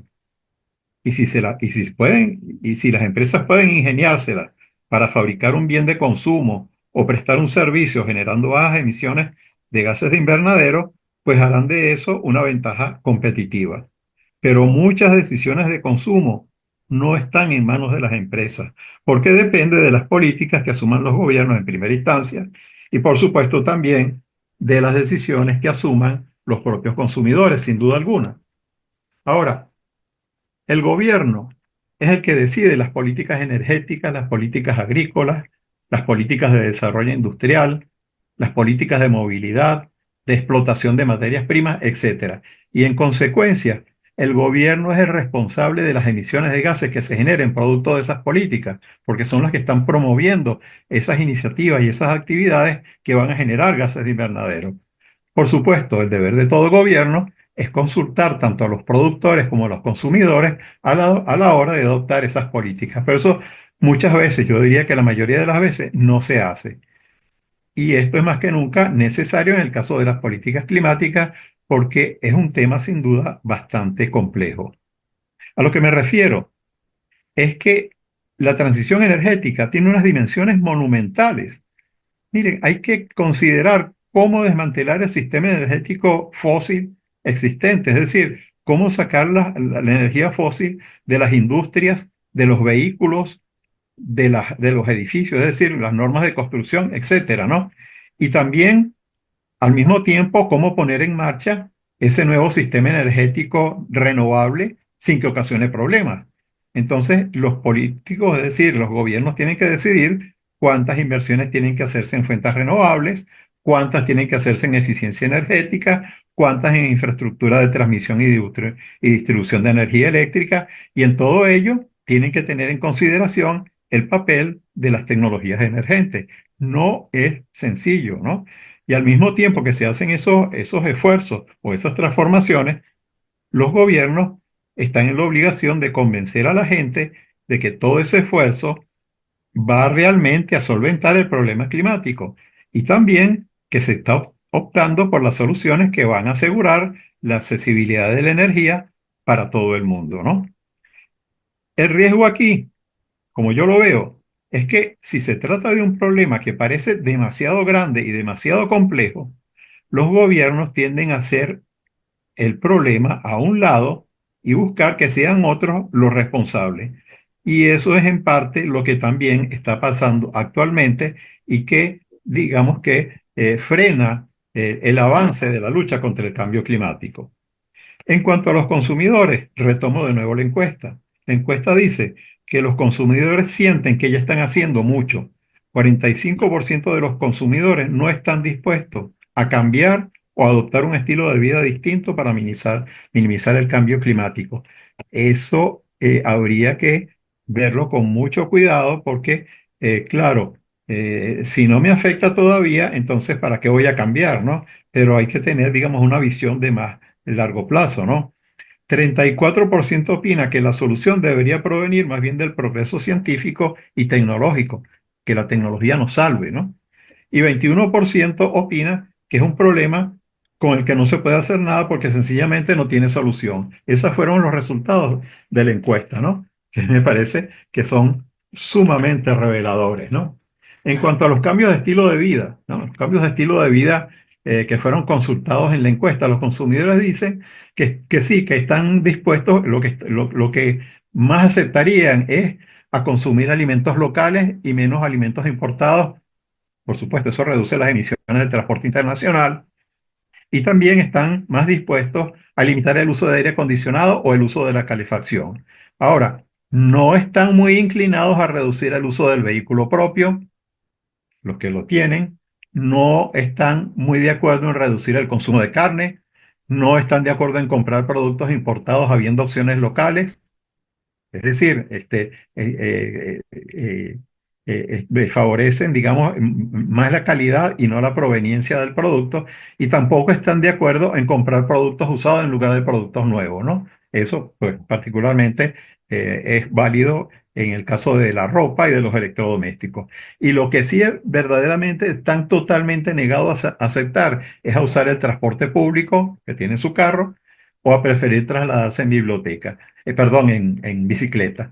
Fíjense ustedes que muchas de estas iniciativas que son auspiciadas por ONG, pues sencillamente es inútil. La gente no quiere hacerlo, ¿no? En este momento, eso puede cambiar a futuro, ¿no? Ahora, con respecto a las empresas, yo creo que las empresas han comprendido, o la mayoría de ellas están comprendiendo, que va a llegar un momento en que la gente internalizará lo que significa vivir en un mundo azotado por el cambio climático. Y en consecuencia va a surgir una tendencia de preferencia por los productos y estilos de vida favorables al clima. Pero aún no se tiene una visión concreta de cómo sería un mundo que esté libre de carbono. Llegado ese momento, las empresas entonces sí se abocarán a producir alimentos, transporte, vivienda y numerosos productos sin emisiones o con bajas emisiones de gases y demostrarán con ello que la transición energética no es una limitante, no es una limitación, sino que es un proyecto. Pero para que se materialice esa idea que estoy manifestando en este momento, es necesario que todos, tanto los gobiernos como los consumidores, se interesen en el problema, se interesen en la búsqueda de soluciones. Bueno, ya para concluir diré que el cambio climático, yo creo que va a tener que ser gestionado hasta finales de siglo. Es decir, durante al menos otras 3 generaciones. Y eso incluso si se alcanza la neutralidad de las emisiones para el año 2050. Eso es así porque tendrán que continuar los esfuerzos de adaptación, ya que un cierto grado de alteración del clima va a ser inevitable, se van a producir impactos. Yo creo que las metas del Acuerdo de París no se van a cumplir en las fechas previstas, pero sí se van a cumplir más adelante, en el 2060, en el 2070. Eso obviamente va a conducir a un aumento de temperatura, van a haber impactos y entonces va a ser muy necesaria la adaptación al cambio climático Y bueno, eso va a requerir que la gestión del cambio climático continúe más allá hasta final de siglo. Por esa razón, si un gobierno o una empresa maneja el cambio climático y la descarbonización como una crisis y no como un cambio fundamental de la sociedad, entonces sencillamente no está entendiendo completamente el problema. La conclusión es que la colaboración aquí es clave. Los directores ejecutivos de empresas y los responsables de las políticas, los gobiernos, tienen que colaborar, teniendo en cuenta que la transformación necesaria va más allá de un simple cambio de tecnologías, porque necesariamente tendrá que ser una transformación de toda la sociedad. Muchas gracias. Muchas gracias al doctor Sánchez por su comentario, sus contribuciones, su visión sobre el tema, y creo que hay también muchos elementos para discutir en el futuro al respecto. Continuación tendremos la intervención del doctor Rafael Javier Rodríguez, que también es miembro de la Comisión de Agricultura de la Academia. El doctor Rafael Javier Rodríguez está en sala, es ingeniero agrónomo de la Universidad Centro Occidental Lisandro Alvarado, con posgrados, con varios posgrados, y tiene una maestría y doctorado en horticultura tropical y doctor en ciencia, filosofía y sociopolítica ambiental. Docente titular jubilado de la UCLA, ¿verdad? Y también ha sido docente de varias universidades como la UNED, la UNIES, la UNESPO, profesor invitado de diversas universidades a nivel internacional, autor de varios libros, en lo laboral tiene amplia experiencia, y recientemente el doctor Rodríguez nos acompaña también, ahora nos va a acompañar en lo que es la gestión de los convenios que tiene la academia con su entorno. Y él además pertenece como especialista a la a la red de especialistas de seguridad alimentaria y a la red de especialistas de cambio climático en América Latina y el Caribe. Con ustedes, el doctor Javier Rodríguez. Saludos cordiales. Bueno, agradecido, complacido, de verdad que es un honor para mí compartir, bueno, pues en primera instancia con la académica Griselda, con el doctor Juan Carlos Sánchez, y bueno, es un reto hablar luego de estos dos profesionales. Bueno, en primera instancia, y tratando de ser más concreto por lo que comenta el ingeniero Armando en cuestión del tiempo de Zoom. Bueno, esta cumbre que lleva tras de sí una sombra en la cual siempre va a haber otra cumbre, y eso quizás tiene un componente de que lo que no se discute ahorita lo vamos a discutir posterior. Bueno, puso de manifiesto la urgencia de actuar en forma decidida. Eso también se ha dicho en las diferentes cumbres, ¿no? Quizás esta es más perentoria, pero se nota, y el doctor Sánchez lo aclaró de una manera bien interesante cuando tiene esa visión desde el punto de vista de la empresa privada, que, bueno, básicamente hay unos intereses particulares. Entendemos que para que tantos países, 197 países, se pongan de acuerdo, evidentemente se va a enfrentar un sistema multipolar. Hay fuerzas de grupos de uso generalizado de combustibles fósiles que, como lo comentó la doctora Griselda, se hicieron presentes, bueno, esta vez y en las veces anteriores. Hay algo bien importante en función de estas dos últimas cumbres, y es que se ha notado la falta de liderazgo, o que ha perdido liderazgo la Unión Europea, y que ejercía un papel relevante. Recordemos que esto, para hacer un poquitico de historia, bueno, no comienza, bueno, muchos años antes, pero en 1997, cuando se establece el protocolo de Kioto, habían unos grupos, evidentemente, con una geopolítica y una situación económica que iba a contradecir y que iba en contravía de los intereses particulares, y que hizo que no fuese sino hasta el 2005 que entrara en vigor o en vigencia ese primer protocolo. Bueno, esto de alguna manera lo que indica es que, bueno, ya se ha sobredicho estos intereses que son de manera diferenciada. El título de la charla, ¿qué pasó en la COP29? Voy a generar algunas reflexiones para caer en particular lo que considero puede tener implicaciones para Venezuela. Y en primera instancia, bueno, se notó, y lo expresó la doctora Griselda, bueno, una fuerte ambición en los procesos de descarbonización. Y bueno, comenzamos quizás a entender el tema geopolítico, porque también hay que de alguna manera notar y poner en la palestra que hablamos de un componente básicamente biofísico, donde pudiésemos hablar de elementos, de los factores, de, bueno, de todos estos términos que se desarrollan en cuanto al marco de un entendimiento del efecto invernadero, que trae como consecuencia un calentamiento global y finalmente se expresa como cambio climático, a un tema básicamente de geopolítico y comercial, que genera una cantidad de riesgos importantes, bueno, que ya el doctor Sánchez comentó incluso una de las encuestas y de los trabajos más importantes presentados en el año 2024 en Davos, ¿no?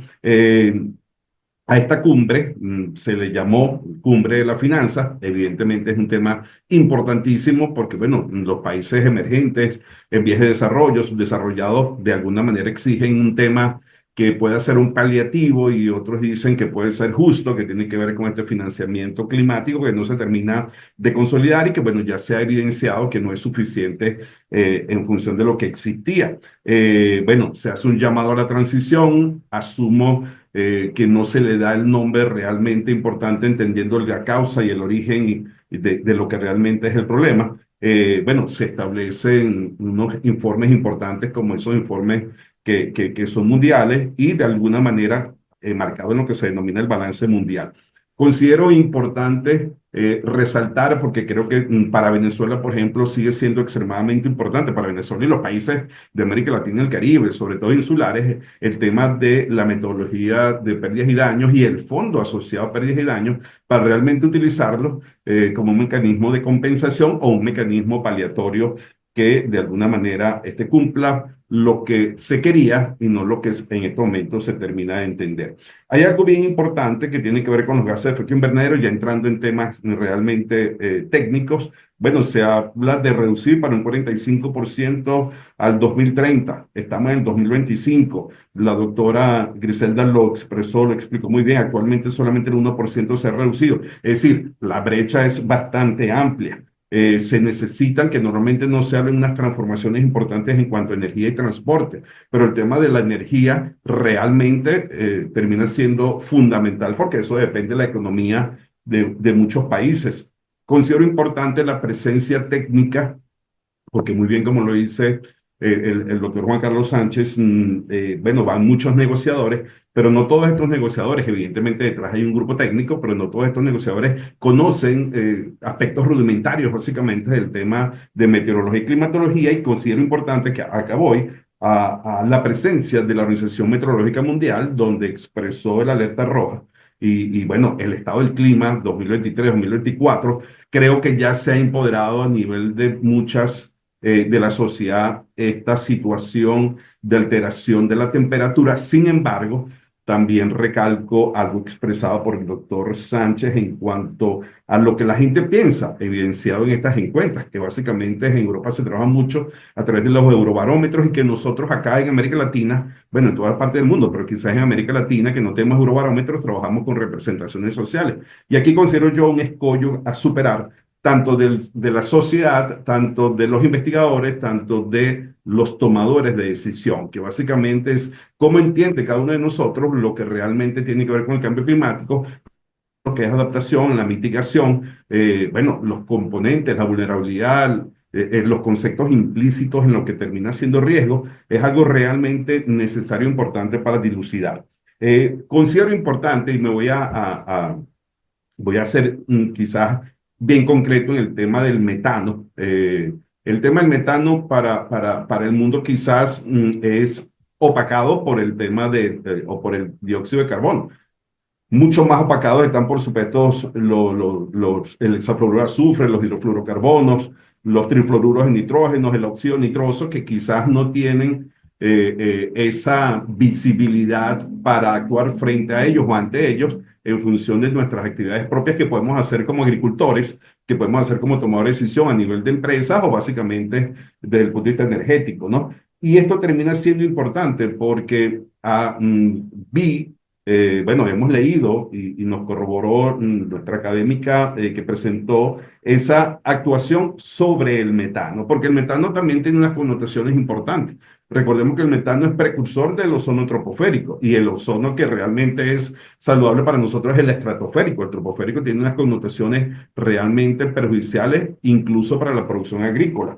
Hay que entender que quizás una de las llamados que no es explícito, pero nosotros como academia podemos fortalecer, y aquí entra la empresa privada en función de la producción agrícola, que es donde tengo yo mayor fortaleza. Bueno, tiene que ver con las emisiones a nivel de la ganadería, emisiones a nivel de la siembra de arroz, y que se puede de alguna manera compensar, bueno, con las asociaciones de cultivos, con el uso de microorganismos eficientes, con el uso o potenciación del carbono orgánico del suelo. Y esto realmente termina siendo importante, perdón, concentrándome en el tema del metano, ya que según información del Banco de Desarrollo Latinoamericano, Venezuela solamente es superado por Brasil, México, Argentina y Colombia como emisor del metano. De manera que creo que una de las necesidades particularmente importantes es la necesidad de recursos, tecnologías y políticas para manejar este tema de metano. Uno de los aspectos realmente importantes que se discutieron y que estaban en la palestra en Bakú tiene que ver con la resiliencia climática y la necesidad de indicadores. Eso realmente es importantísimo. En el caso particular, por ejemplo, de Venezuela, y voy a caer en Venezuela, de una vez afirmando que considero que la entrega tanto de la tercera comunicación nacional como del primer informe bienal de transparencia y este inventario nacional de gases de efecto invernadero es positivo para el país, ya que de alguna manera se cumple con un compromiso que existía, que no se consigue, que hay cierta opacidad, es cierto, habrá que exigirle de alguna manera al organismo que tiene la responsabilidad de que lo exponga para que lo analicemos, lo discutamos y por supuesto lo demos a conocer, porque al fin y al cabo es la comunicación oficial del Estado para el país en el cual residimos. Es bien importante aclarar, por ejemplo, que en el caso de los informes finales de transparencia, terminan siendo importantes y relevantes porque ahí se trabajan con sistemas de monitoreo, verificación y bueno, y revisión, y que establece la literatura que estos deben ser unos informes coherentes, transparentes, comparables y flexibles. Entonces, esto realmente termina siendo importante porque aquí se condensan aspectos geográficos, aspectos de clima, aspectos de economía.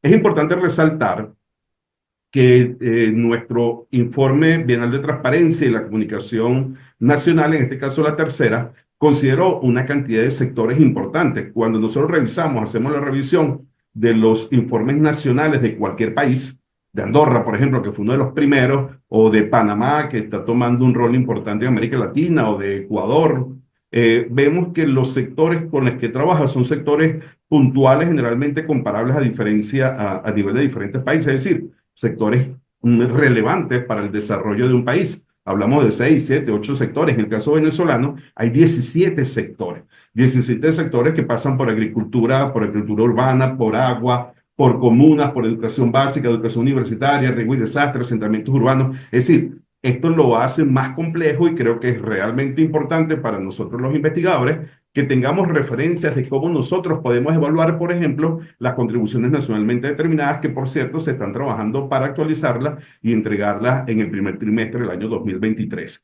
Esto realmente termina siendo, bueno, fundamental en cuanto a lo que pudiese repercutir como acción, me refiero de un componente global a algo particular que termina siendo el tema de Venezuela. Yo hago mucho énfasis, y aquí voy a ahondar, o voy a sumar más bien lo que comenta el profesor Juan Carlos, ya que de alguna manera estas encuestas que demuestran lo que piensa la sociedad, que vuelvo y repito, desde el punto de vista sociológico, se denomina representación social, indica que tenemos unos problemas quizás más urgentes que resolver y que siguen indicando circunstancias particularmente importantes para América Latina y el Caribe, asociada, por ejemplo, iba a decir permafrost, con el derretimiento de los hielos en los glaciares, y de alguna manera entendemos que esto no nos puede afectar. Y hay algo bien importante que actualmente se lleva y que se estudia sobre todo a nivel de impactos ambiental, que es ese impacto en cadena de, por ejemplo, el aumento de la temperatura, o como lo decía el doctor Sánchez en cuanto a esa minimización que se quiso hacer y que fue, bueno, socialmente multiplicada con respecto a que las verdades de lo que originaban el cambio climático realmente no eran ciertas. Recordemos trabajos interesantísimos del ciclo de Milankovitch cuando hablaban en función de la energía entrante y saliente, el balance calórico, el balance energético, es decir, todas estas son respuestas. Entonces, para concretar, entendiendo la oportunidad al próximo comentarista y a que hagamos la pregunta y respuesta, entiendo que como las demás cumbres, lamentablemente sabe que el próximo año viene otra, va a ser en Belén, esa cumbre que seguramente va a tratar unos temas o va a darle continuidad a estos temas, esperemos que se termine de concretar, mientras tanto, perdón, se sigue trabajando en deforestación. Entendemos que en el caso de Venezuela, el sector energía, el sector transporte, pero sobre todo el sector agrícola es altamente emisor. Aquí resalto esfuerzos que están haciendo empresas privadas en cuanto a secuestro de CO2. Aquí también valoro comisiones que están trabajando de la academia, que están trabajando para de alguna manera tratar de conseguir alguna posibilidad de un financiamiento climático y que no sea solamente coordinado a través de instancias, me refiero administrativas, gubernamentales, que entendemos por gobernanza tienen por supuesto esa función, pero que no terminan de permear al aspecto privado que realmente es importante. Entonces, bueno, abierto a las preguntas y aquí básicamente la reflexión es que tenemos que trabajar y andar y navegar en un problema que tiene un origen básicamente biofísico, a entender que el contexto, el marco donde se genera todas las relaciones es un contexto multipolar, evidentemente geopolítico y con unos intereses económicos que ponen freno a cualquier acción. Bueno, sigo atento y estoy acá pendiente. Muchas gracias, doctor Rafael Rodríguez, por sus comentarios, su contribución también, por la claridad en cuanto a las cosas que estas cosas nos dejan y que sobre todo lo que al país se refiere hay que realizar todavía y hay que ejecutar. Para, ya para finalizar, y tenemos ya unas cuantas preguntas, e incluso le doy gracias al doctor Sánchez que ya ha respondido a algunos de las inquietudes de algunos de los participantes en el chat. Y sin embargo, al final vamos, si tenemos tiempo, vamos a leerla. Para finalizar, quiero darle la palabra a nuestro último comentarista, el doctor y académico Nelson Hernández.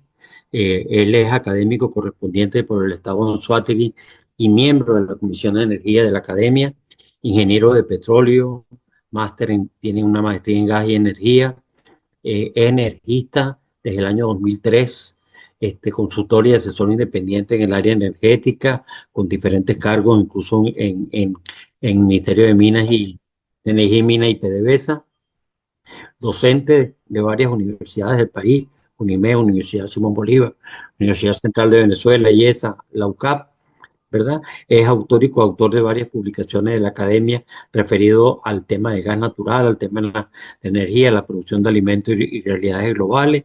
Premio Arévalo Guzmán en el año 2017 y además es miembro del Colegio de Ingenieros de la Asociación Venezolana de Procesadoras del Gas, fue presidente de la Asociación Venezolana de esta asociación y miembro honorario de Cabecón, miembro fundador del Centro de Orientación de Energía COENER y miembro de la Comisión de Energía de CEDICE. De manera que estamos al frente de una persona muy conocedora del tema energético en el país. Con ustedes, para cerrar el foro, el doctor y académico Nelson Hernández.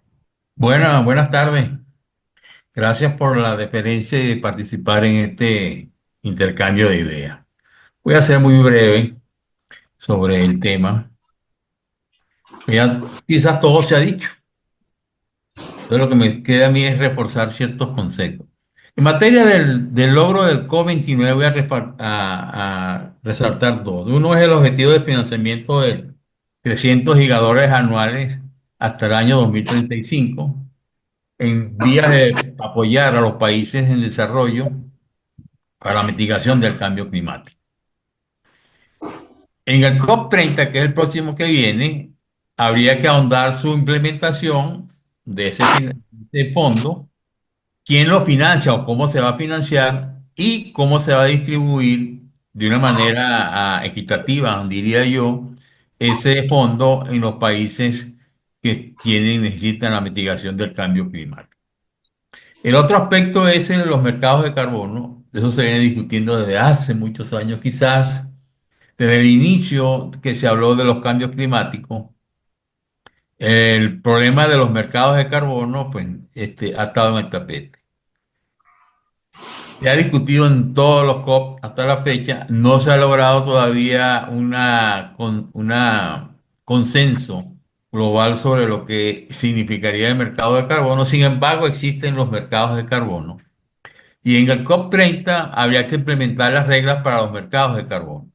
La doctora Grisalde habló sobre el tema y una de las cosas es que los países no debieran contabilizar doble lo que es exactamente la captura o la minimización de emisiones de carbono a la atmósfera.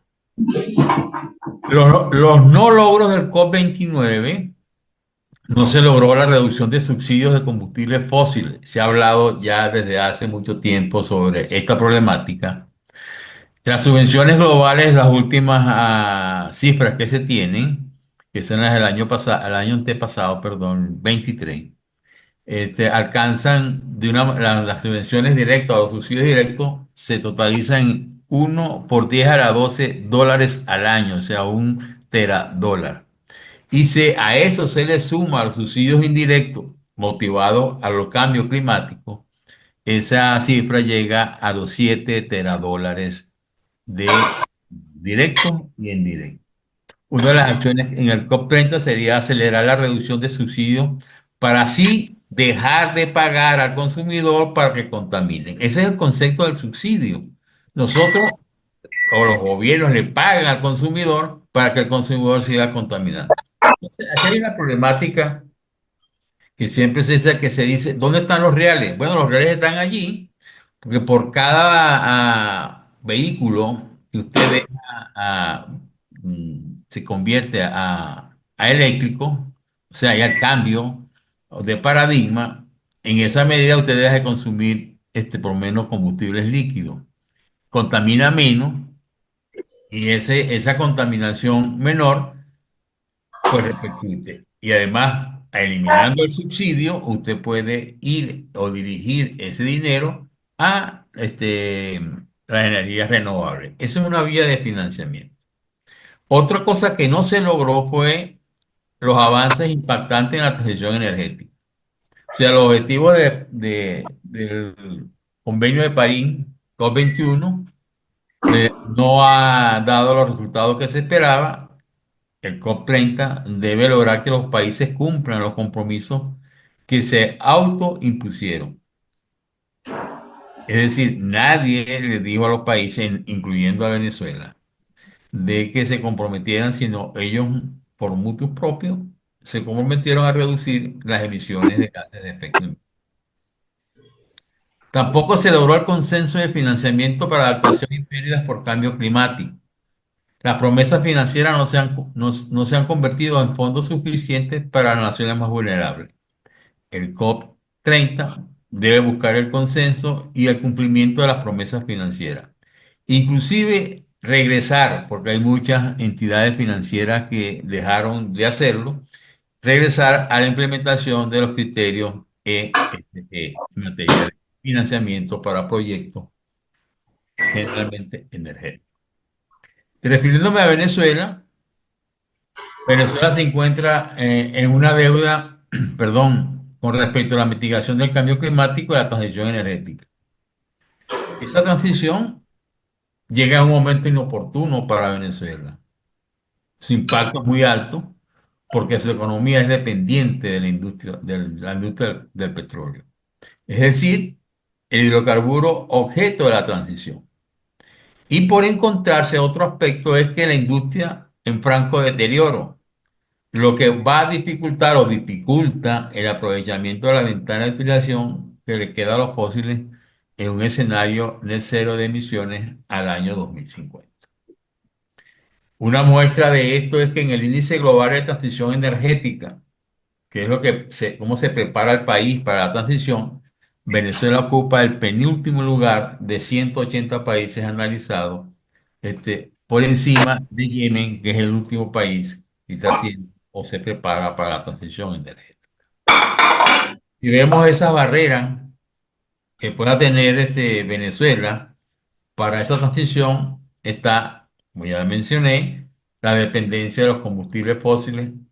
Los subsidios a esto, en Venezuela, pues la energía, si se quiere, se regala, en muchos casos se paga para que se lleven el producto. La ausencia de regulaciones claras, política pública. Venezuela no tiene una política de cambio climático, una ley, perdón, de cambio climático. No tiene una política o una ley que diga de energía en forma integral. ¿Cuál es el país energético que queremos entre 15 y 20 años? Eso no existe en Venezuela. No hay las políticas públicas que determinen la vía a seguir en materia de cambio climático y transición energética. Impactos ambientales, ni se diga, Venezuela es uno de los países que tiene mayores impactos ambientales a global. Está la afectación de la hidrósfera, bueno, todo lo que es agua, contaminación de derrames de petróleo, etcétera, etcétera. En la atmósfera, las condiciones normales de emisión y algo que agrega mucho más valor o más problemática es la emisión de metano en el norte de Monagas. Venezuela es en esa característica de emisión, Venezuela es el quinto país a nivel mundial que arroja metano al amor. Debo señalar algo que mencionó la doctora Grisalda, que es lo siguiente. Si bien Venezuela ha disminuido su emisión de CO2 a la atmósfera, esa emisión no obedece a ninguna política pública dirigida a minimizar la emisión. Esa reducción de emisión obedece exactamente a la crisis económica y energética por la cual atraviesa el país y producto de una menor población en materia de consumo de energía. Está la parte de la criósfera, ya sabemos por las noticias de prensa que Venezuela perdió sus glaciares. La litósfera ni se habla de eso porque todo lo que es el arco minero, pues acomete con todo lo que es forestación y fauna. Y en la materia de biosfera, que es la otra, pues va acompañada con todas ellas. Por cierto que acaba o sea, tengo a seguir la noticia de que hubo una fuga de gas en el gasoducto que va hacia Paraguaná y ahí están pues las fotos en el lago de Maracaibo. Bueno, no sería el lago, sería el mar, donde se ven las burbujas de agua bastante fuertes. Otro aspecto que tiene como barrera es la resistencia. Se mencionó, mucha gente no cree que el cambio climático existe. Eh, Se dice que eso es mentira. Sin embargo, usted crea o no crea en el cambio climático, lo que sí el mundo está haciendo es cambiando su forma de actuar ante el ambiente y ante la energía. Y lo otro que tiene como barrera es la economía deteriorada, que no voy a entrar en detalle en ese factor. Sin embargo, no debemos de decir que todo está perdido, porque Venezuela tiene una gran oportunidad para realizar una transición energética excelente, ya que esa infraestructura que se dice, que se menciona, que de hecho no que se dice, se menciona que está deteriorada, puede ser adaptada con nuevas tecnologías, en vez de reparar, por decir un ejemplo, todas las térmicas o las termoeléctricas, bueno, cuáles de ellas no se deben de reparar y ese dinero o ese tipo ir hacia generación eléctrica vía hidroelectricidad, eólica o solar. Ahora, esa oportunidad está apoyada por un alto potencial que tiene Venezuela en energías renovables. Venezuela es un país que, si se quiere, lo tiene todo, especialmente en solar, eólica, geotérmica, hidroeléctrica. Inclusive tenemos 4.000 kilómetros de costa para una masiva, si es la palabra, masiva uso de la energía undimotriz. Sin embargo, como ya mencioné, es crucial que el país desarrolle políticas y estrategias efectivas para aprovechar ese potencial y avanzar hacia una economía sostenible. Si bien se han logrado avances significativos en los 9 años transcurridos desde el histórico COP21, la transición energética mundial está entrando en una nueva fase, así es como yo lo veo, marcada por disminución de los costos en materia de energías renovables, la complejidad y los desafíos tecnológicos. Hay muchos desafíos tecnológicos, pero cada día nos sorprende la ciencia resolviendo esos desafíos. Para superar con éxito esa próxima fase y cumplir con los acuerdos de París, será necesario tomar medidas urgentes y acelerar el ritmo del cambio climático. La transición hacia un sistema energético descarbonizado también deberá equilibrarse con ser asequible, con la resiliencia del sistema energético y la seguridad energética, que es el famoso trilema energético. En un entorno macroeconómico cada vez más incierto. Y para finalizar, parafraseando a la escritora norteamericana Rebecca Solnit, que nos dice: es verdad que tenemos un problema más grande que cualquier otro problema, un problema del tamaño de la Tierra. Pero también tenemos un movimiento climático increíble con una historia de victoria, transformaciones y soluciones notables, la mayoría de las cuales no existían al principio de este siglo. Los científicos nos dijeron hace 6 años que teníamos 12 años para cambiar la trayectoria climática. No hemos hecho nada, perdón, no hemos hecho lo suficiente en los primeros 6 años, pero se espera que hagamos algo en los próximos 6 años. Muchas gracias por su atención. Atento a sus comentarios. Gracias. Muchas gracias, doctor Nelson Hernández, también por su interesante intervención con esos criterios que nos ha suministrado. Creo que entre la presentación de la doctora Ferrara y los tres comentaristas hemos tenido un excelente panel para, digamos, consolidar toda esta información y que desde el punto de vista de la academia son muchas las cosas que todavía tenemos que reflexionar y todavía tenemos que trabajar y digerir para hacer una contribución mucho más efectiva desde el punto de vista de la corporación. Ya algunas personas han sido respondidas por el chat, por Juan Carlos. Agradezco a Juan Carlos la gentileza de ir respondiendo a algunas preguntas. No tenemos mucho tiempo, pero sin embargo quisiera hacerle a la doctora Ferrara una pregunta importante que nos hace Miguel Padrón, transmitirle una pregunta que nos hace Miguel Padrón. Este, ¿Cómo analiza usted, doctora Ferrara, el bajo nivel de acceso de Venezuela a los fondos verdes aprobados en la COP? ¿Y qué acciones recomendaría para lograr el financiamiento de proyectos climáticos de control de emisiones y secuestro de carbono?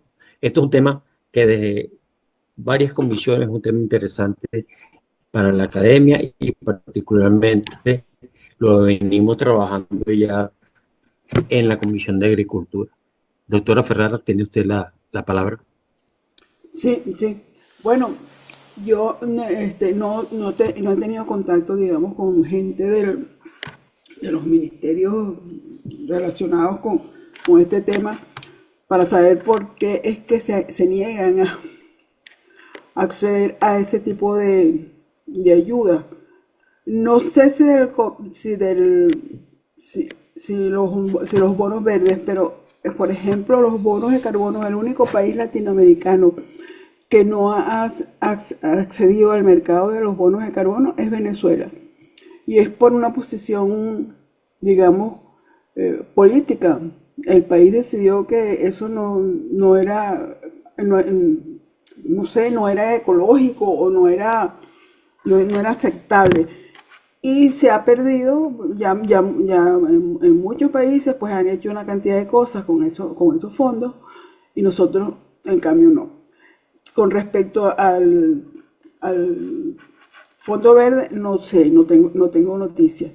Déjeme ver si me busco en el chat la pregunta, porque no me acuerdo de la segunda pregunta. ¿Qué acciones recomendaría para lograr? Bueno, habría que convencerlos. Yo creo que habría que convencer a nuestros tomadores de decisiones, a nuestros ministros del ecosocialismo, etcétera, que esos financiamientos de proyectos climáticos son, digamos, son asequibles, pues, y deberíamos acceder como acceden otros países, pues. Sencillamente es eso, hacerles como que cambiarle la mentalidad sobre cómo tienen ahorita pensado que son esos fondos, pues.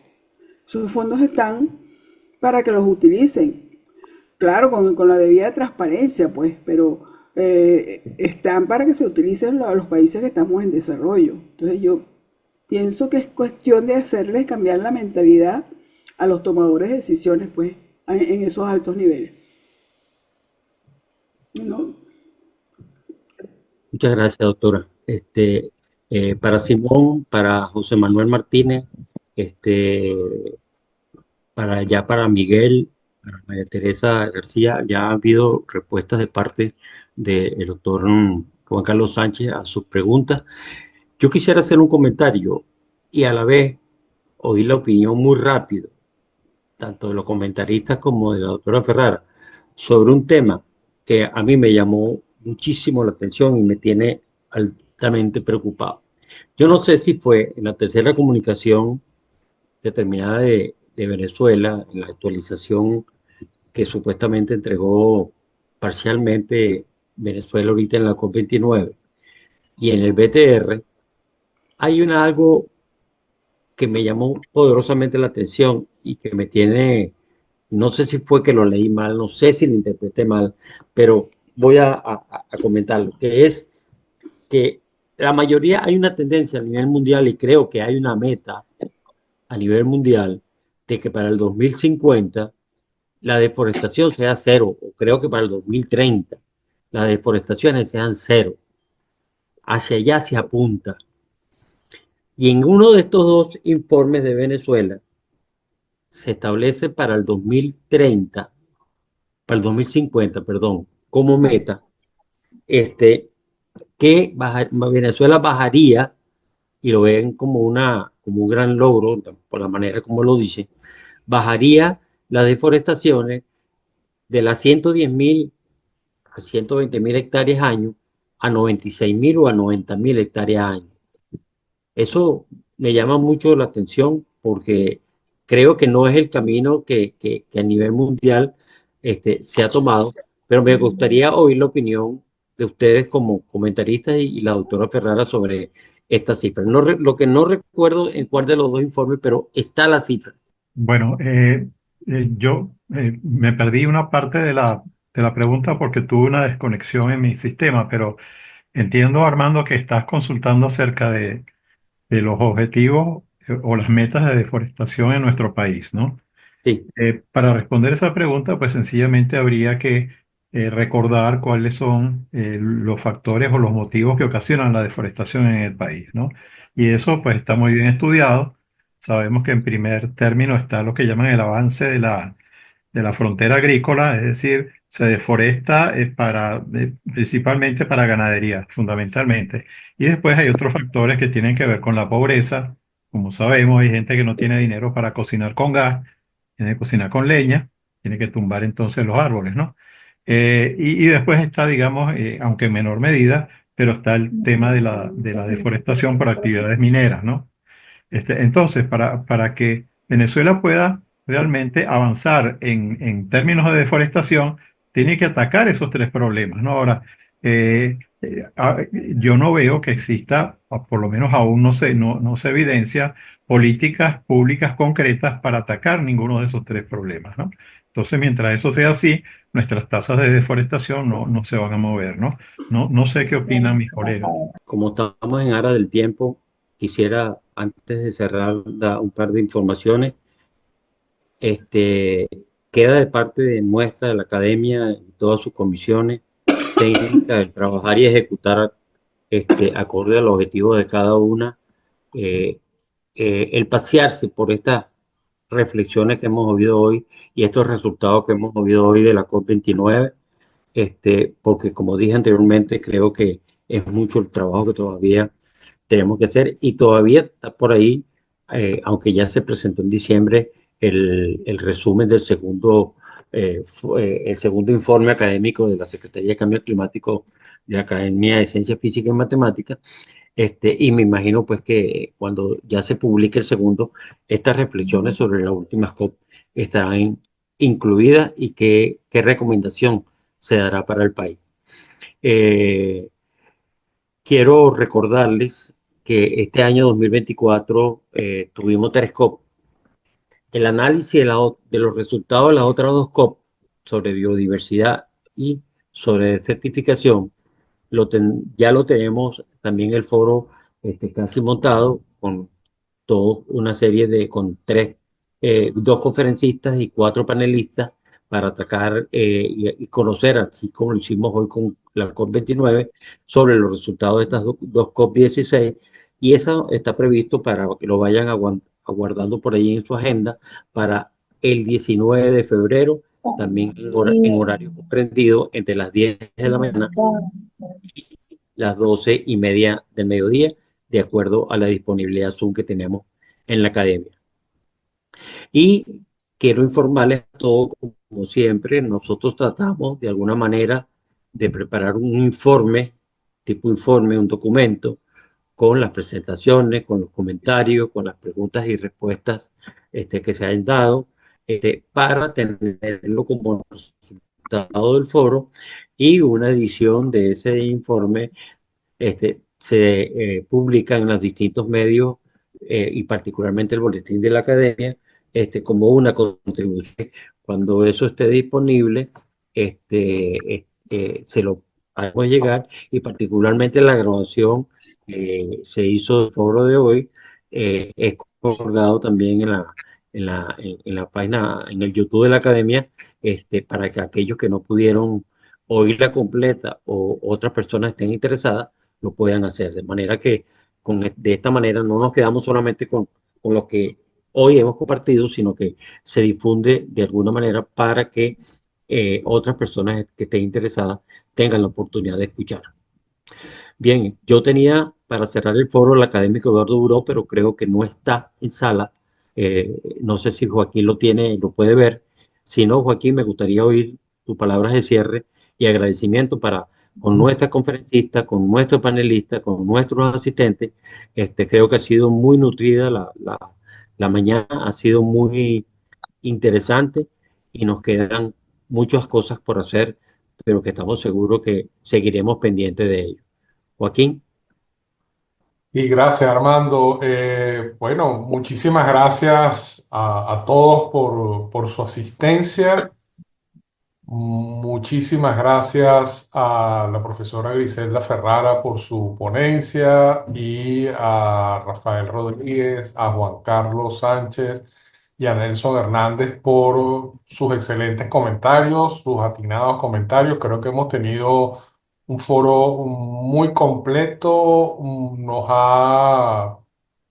ha permitido pues entender, razonar y discutir sobre la COP29, sobre sus implicaciones, también asomarnos un poco sobre lo que está pasando y cómo estamos en Venezuela. La verdad es que estamos muy agradecidos por este primer avance, agradecidos también por la colaboración y, y la simbiosis con la Comisión de Agricultura. Este es un foro organizado conjuntamente por la Comisión de Ambiente y la Comisión de Agricultura de la Academia Nacional de la Ingeniería. Pues agradecidísimos de parte de todos de nuevo por la calidad. Y Armando, muy buena tu moderación, buenas las intervenciones en el chat y buena la síntesis que se ha terminado. De manera pues que no nos queda más que despedir el foro y la actividad de hoy. A todos, muchísimas gracias. Gracias, Joaquín. Muchas gracias y en verdad a todos, muchas gracias por su participación, por su asistencia, por estar atentos a este llamado y recuerden que para febrero otro evento parecido a este, pero relacionado con las otras dos COP y muchos eventos. Este año estamos cargados en todas las comisiones de bastantes eventos porque es una manera pues de contribuir a difundir el conocimiento, como lo dijo el doctor Burós al inicio de nuestra reunión de hoy. Muchas gracias a todos